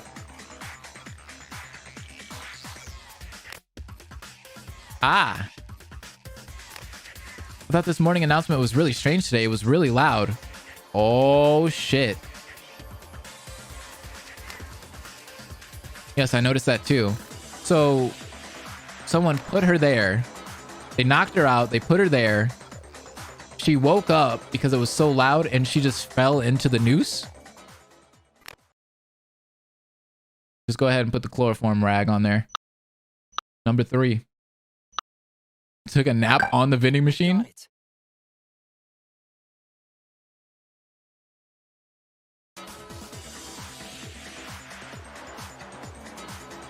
We noticed that the chloroform in the infirmary went missing. Or she already had the noose on her neck, and when she woke up, she fell over.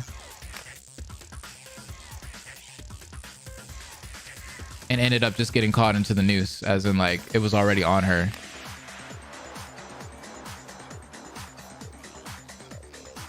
I don't think people who are knocked out with chloroform would wake up because of loud sounds. Yeah, I don't think so either. That's a mystery for another day. The important thing is that we know for a fact that the chloroform is missing. And in the trash can in the lobby, we found a rag covered in chemicals, most likely chloroform. Maybe they had the noose already around her neck when she was unconscious, and when she woke up, she fell, and that's it. Which, may I add, is another piece of proof that our culprit, we left the chloroform rag somewhere close and easy to find. Literally the closest trash can to the crime scene. Wait, hold on a second. That plan was so risky it could have failed. It's a miracle that the killer plan actually worked. Let's see here.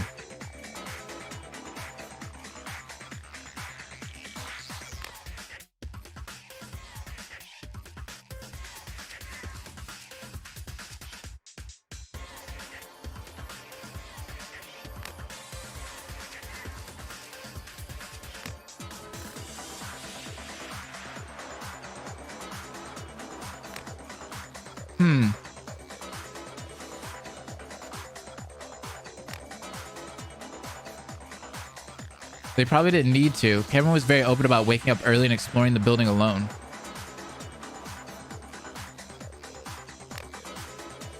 I'm not sure if that's why she was targeted or it's just an unlucky coincidence. Really? I think because of Cameron's eager willingness to explore the building alone was the reason why she was targeted.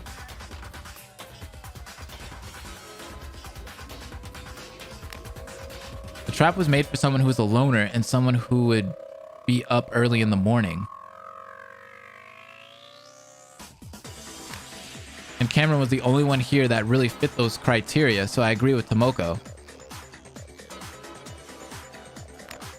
Oh my god, this is like so much information at once. Oh yeah, she's gonna fucking explode over there. Yeah, I think I'm a little confused. Maybe it's best to go over the method of killing with everyone.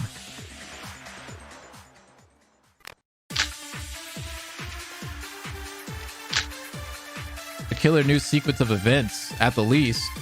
It would be interesting if she was a victim, not gonna lie. Ooh, Yua? The camera most likely woke up early and wandered the building alone. The killer didn't need to lure her out. Then the killer used chloroform to knock her out.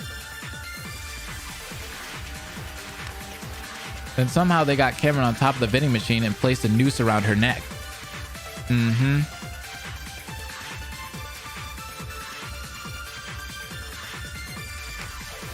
Along with the speaker that was connected to the loudspeaker.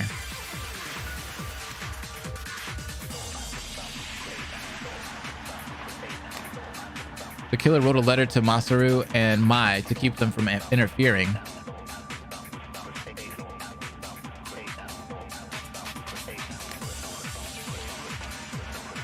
I got a what? And when the MA played, the loud noise shocked her awake.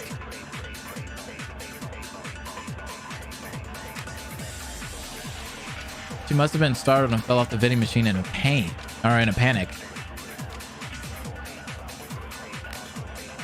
Wait a minute.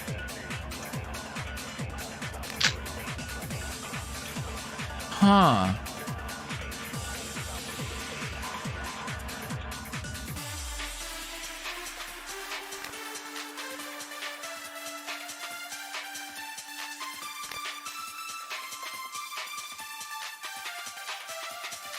Harry has been a great asset. Didn't we establish something about breaking her neck earlier? She fell from great height? Right.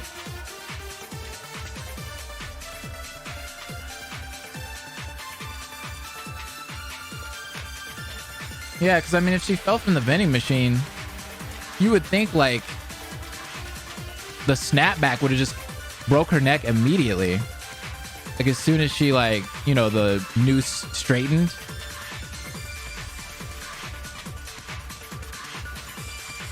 Like that's just gonna jerk your neck like terribly. No, that's wrong.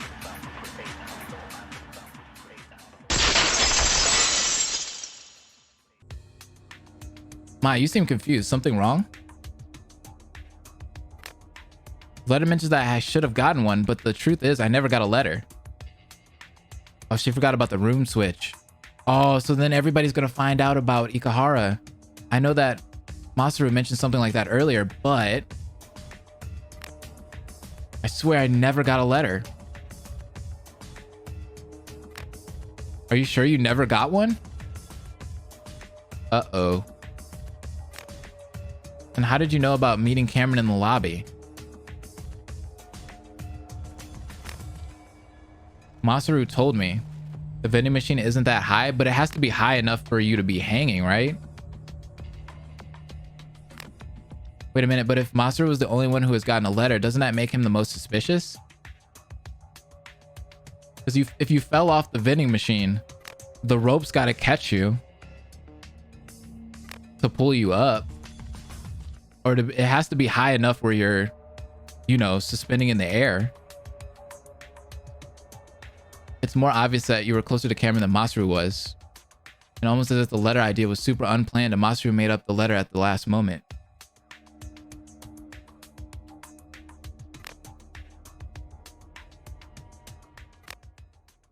I mean, yeah, she was pretty short.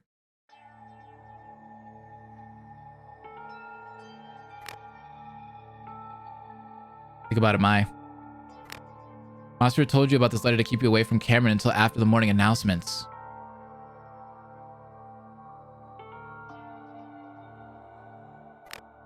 Not to mention, after the morning announcements, he did attempt a detour by annoyingly talking to me and trying to bother Hyota and Harry. Yeah, and yeah. Giving himself more time to stall to ensure her death, and then when you found Cameron's body, he helped you take her down because he would benefit from it. Okay. If we had seen the body while it was hanging up, most of us would have realized sooner that it was an impossible suicide based on how high she was hanging.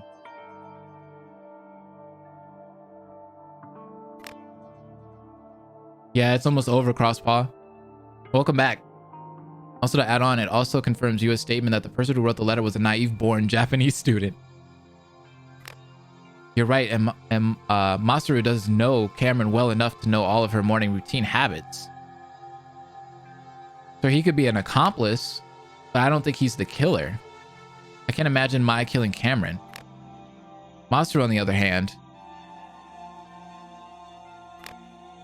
Masaru is scary. I can imagine him killing someone.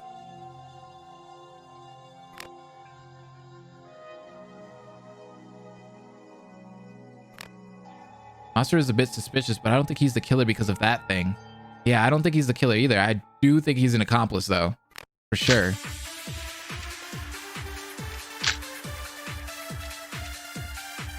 The letter mix-up.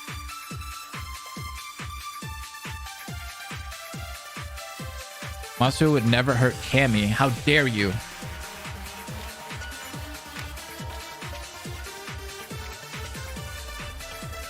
If Masaru is innocent, then why is he the only one with the letter? Maybe the killer forgot. Nah. No, you're wrong. Maybe the killer is a fucking idiot. That is true, though. They're very messy. Maybe the killer did give it to Mai, but she just didn't see it. I agree with that one. No, I'm sure I would have seen it. Come on, Ikahara, just spill the beans. The killer must have made a mistake when giving out the letter, and it's... He would say that, right? Go ahead. Shoot it.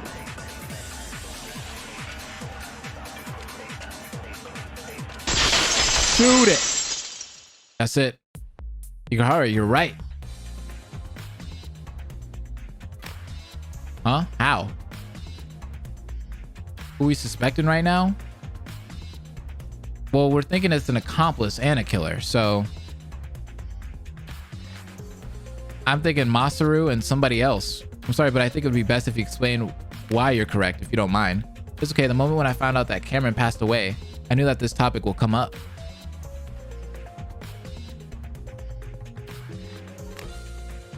All right, we're listening.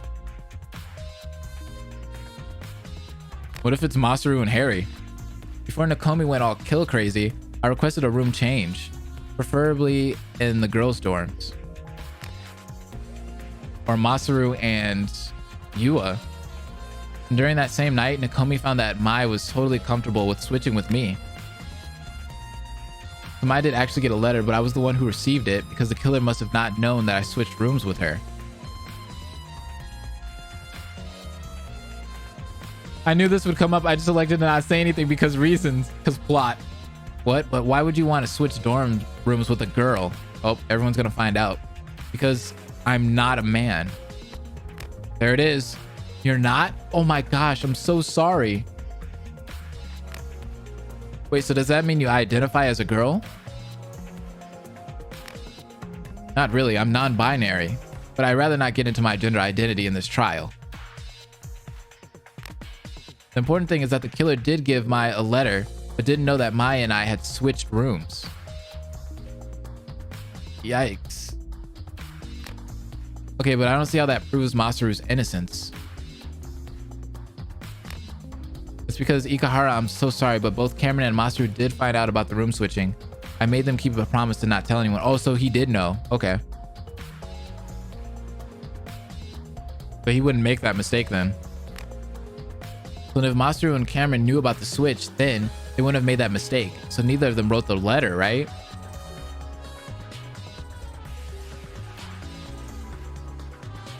Aid, what's going on, man? No, it's still possible for Masaru to do it. Why are you attacking Masaru like that? Aren't you guys bathroom buddies? That is true.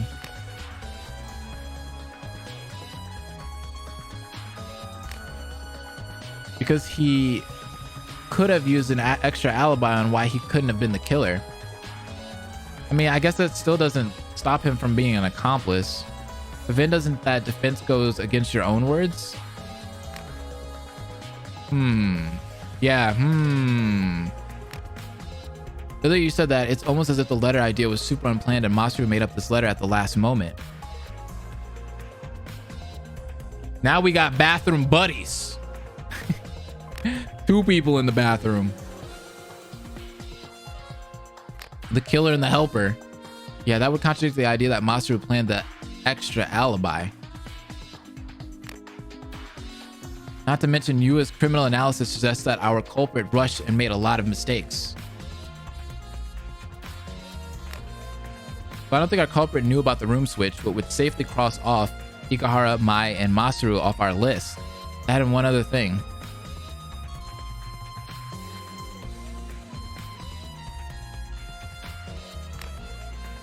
One other thing?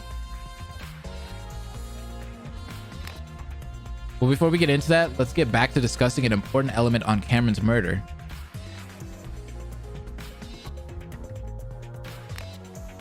Why can't you just get to the point?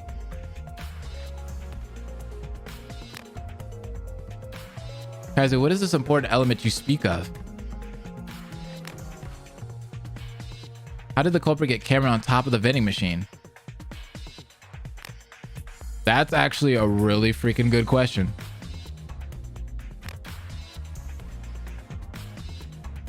No, Kiko, they didn't. Did the culprit use the chair then? Now, most of the chairs you could easily find in this building are very light and flimsy. Standing on one with the additional 45 kilograms of the victim would surely break it.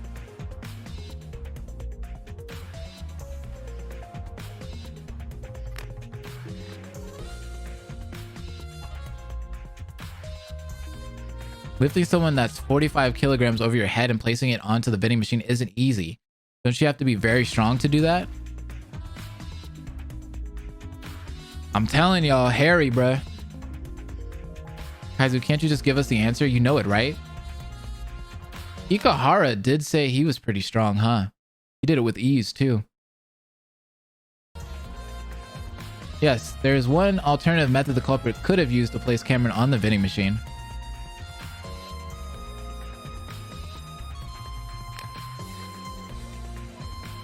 And that is...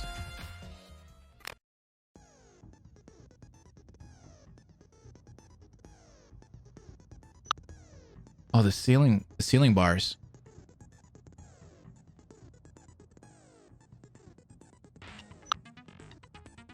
There's a metal net that covers the floor window. The space between the metal net are small, but big enough for a slim person to fit through. I got it.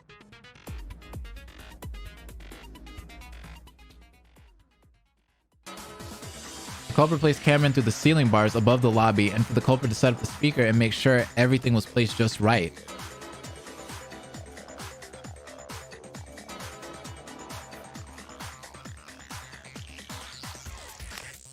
The culprit must be able to slip through the bars.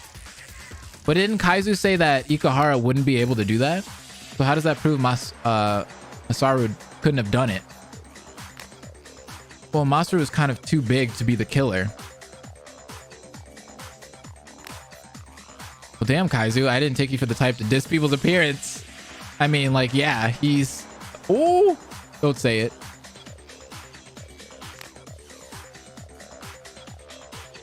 No, that's not what I mean. I was able to get a closer look at the ceiling bars during the investigation. Most people here could indeed slip through, but not everyone.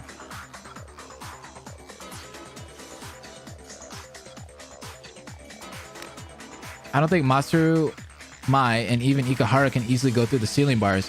I wasn't even sure if I could, maybe. But for me, at least, it wouldn't be easy. I'm telling you, I think it's hairy.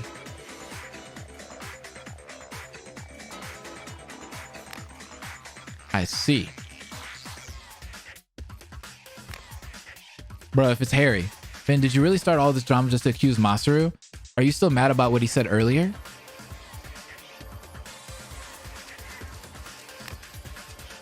What? I have no idea what you're talking about. Thought I was being totally valid with my points. My, how petty. Wait a minute, I just realized something. But the killer had to set up the murder trap beforehand. Doesn't that mean our previous alibi is useless now?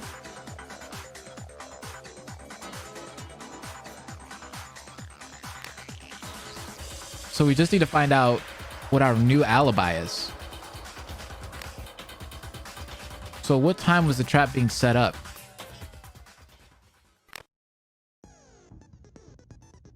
Let's see what you guys are saying. For some reason, I think it's Lion. I got it.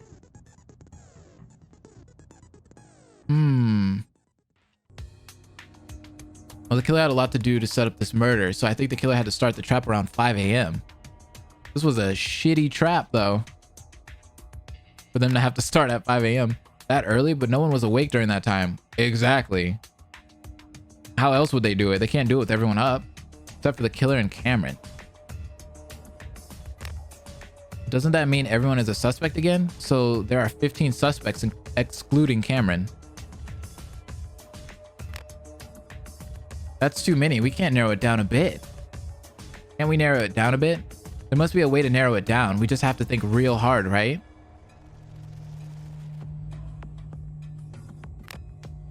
We've been thinking hard. This is so hopeless. We're back to square one with the alibis. We spent all this time on the alibis for it to mean nothing. Oh my god. Kiko.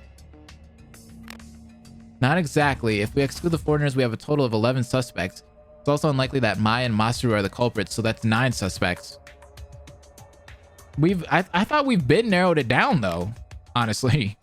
The alibi is the time of death. What was the thing she had said during the beginning of the trial? We're acting like all of the evidence that we had means nothing. Wait, what was it again? What was it? Whoa. What was the question? I missed that. Oop, I went forward instead of back. Alibi is the time of death. What was the thing that she had said during the beginning of the trial? Yeah, Kiko's sprite. Like, what the fuck was wrong with that?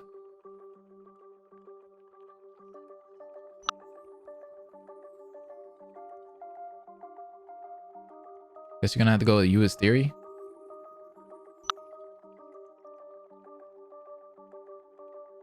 Oh.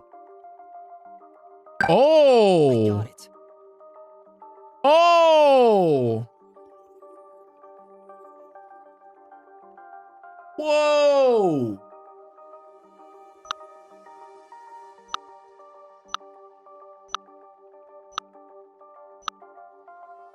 Oh. False alibi. I got it. Oh, I think I'm finally piecing the puzzles together now. Hold on, Chief. Huh? Lion, remember that question you asked at the very beginning of the trial? The false alibi effect? Is that what this is? No. Oh, you don't remember what you said? Let's clear it up. Why would the killer kill during the morning announcements?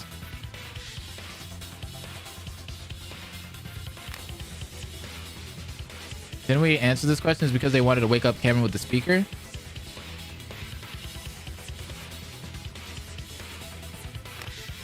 But why did they have to wait? Because the morning announcements start at 7 a.m. Duh.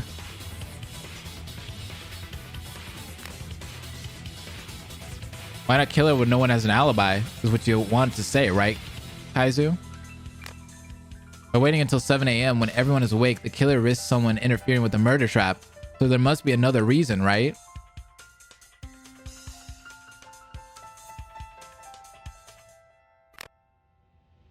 Oh, when did you get so smart?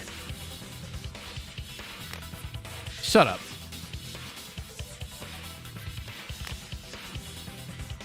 Okay, so what's this other reason?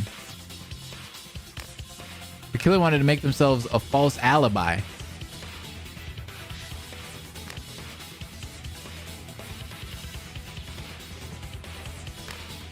I see. Despite how rushed and messy this murder plan was, the killer had some thought while committing the crime.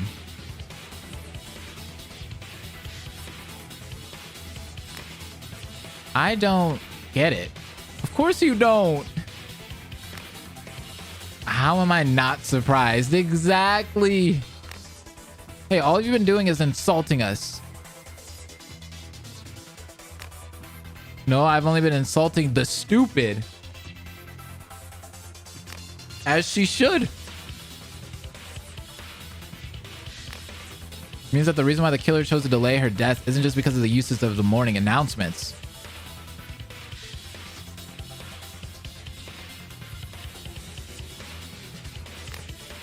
Yeah, Kiko's getting old now. It's also because the killer could create their own alibi during Cameron's death. The killer assumed that if they had a solid alibi, then they would be crossed off the suspect list. Kiko is best girl? Bruh.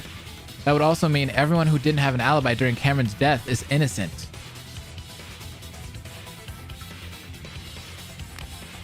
Yeah, but that means we went from 9 suspects to 8 suspects, since Totaro is the only one who had no alibi and was born in Japan, right?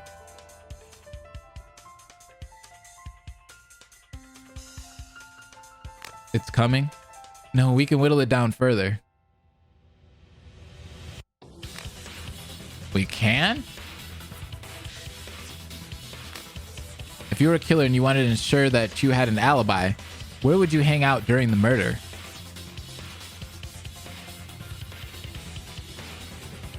By the murder scene, right? Obviously a place where there are many witnesses.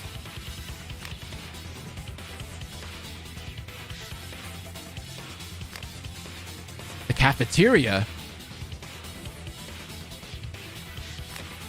So that means our prime suspects are Kiko, Fumihiro, Yua, and Ben, excluding Madeline since she is an American. Oh, Yua's name. 8 suspects to 4 suspects. That's amazing. If we keep...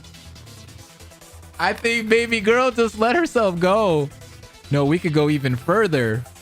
I think baby girl fucked up. Huh?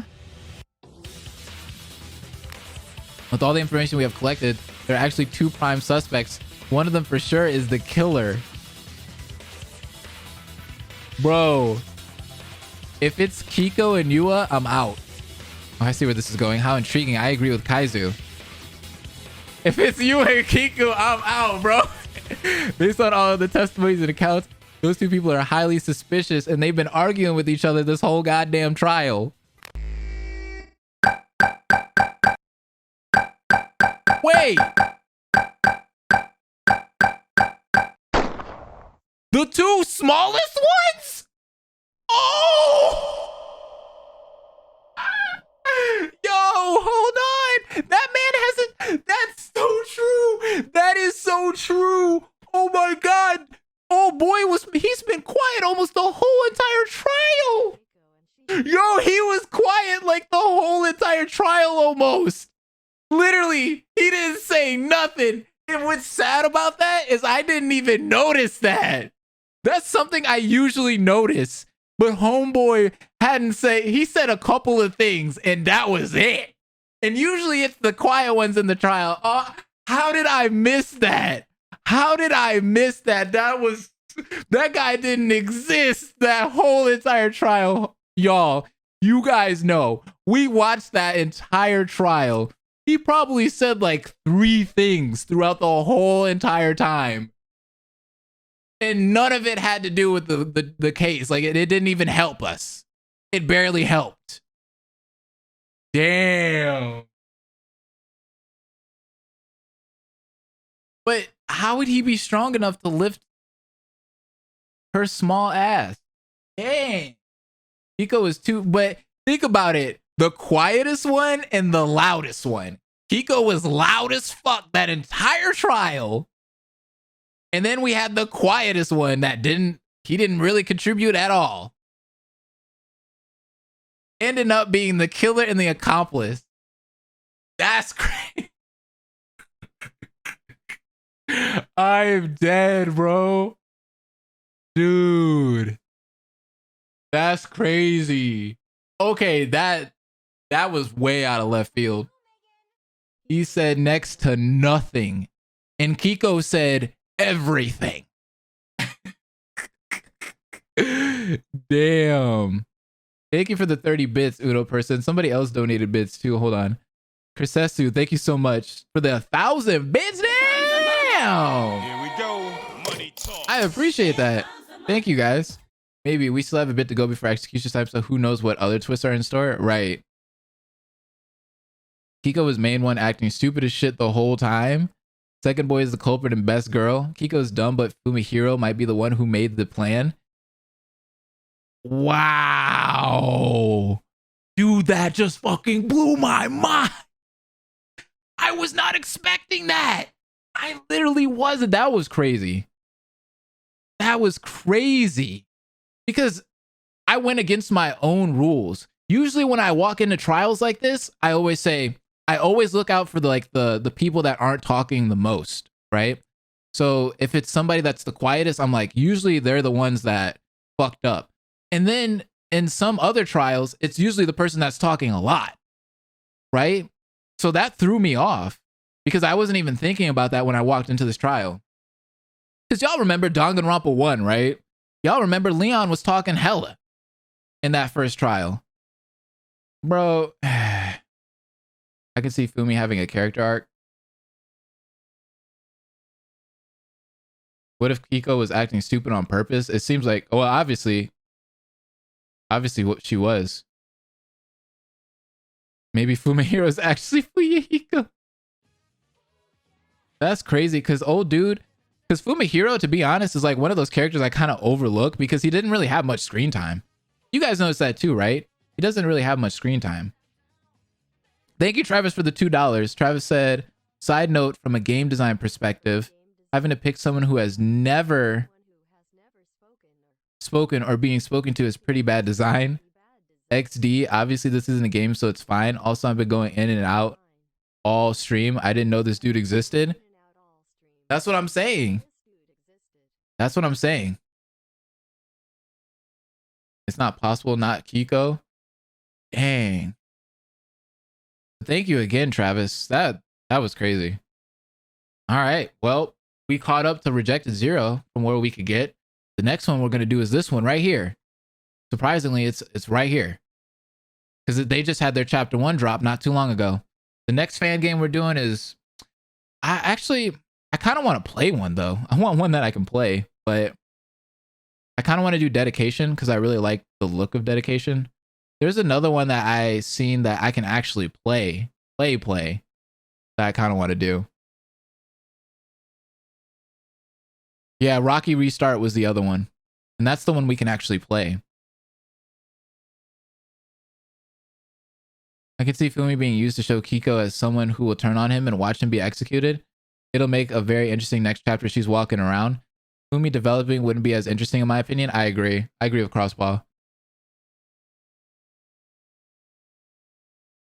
What game are you playing next, Blaze? Well, on my other channel, I've been playing well, I'll send that to you by the way, Travis. That's the channel I'm playing random games on. But I'm gonna play Phoenix Wright pretty soon. I want to play Trials of Tribulations. I haven't played that game I haven't ever played that game, so it'd be nice to play blind. And people have been asking for it for a long time. Hope Restoration is playable and the writing is very, very nice in my opinion. Really? I might have to check that one out too. I can mod for that? Please do. Dang. 1, because he has little to no arc. 2, the victim was a girl, so I'm sure the culprit is male. And 3, the game I've actually played. Well, with that being said, I appreciate everybody for coming to the stream. You guys were all awesome. That threw me off, dude. That really threw me off. I was not expecting that. Oh, thanks for coming to Twitch, guys. Once again, truly appreciate it. I have nothing to say other than that. That was crazy. And I don't have anybody to raid, so we're not going to raid anybody because... You mean T-Witch? Yeah, T-Witch. Thanks for coming to T-Witch. Because I can't say it on YouTube. Because I'll get destroyed by YouTube. They'll take my channel down. Yeah, I have no one to raid, really. Actually, we could raid Sacred. You want a channel to raid? Yeah. Do you know anybody that's small?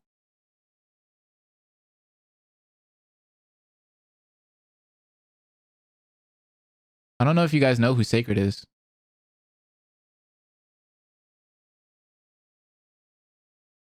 I'm small. Are you streaming right now? I don't see you streaming on my thing.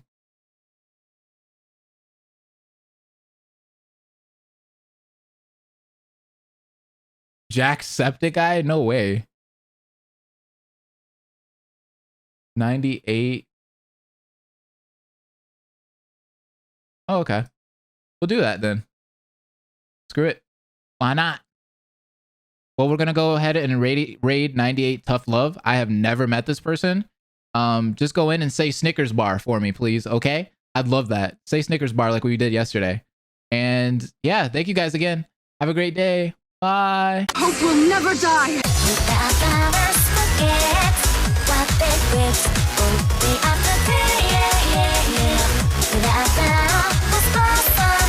Industry notice, they still think of that dance. 2 minutes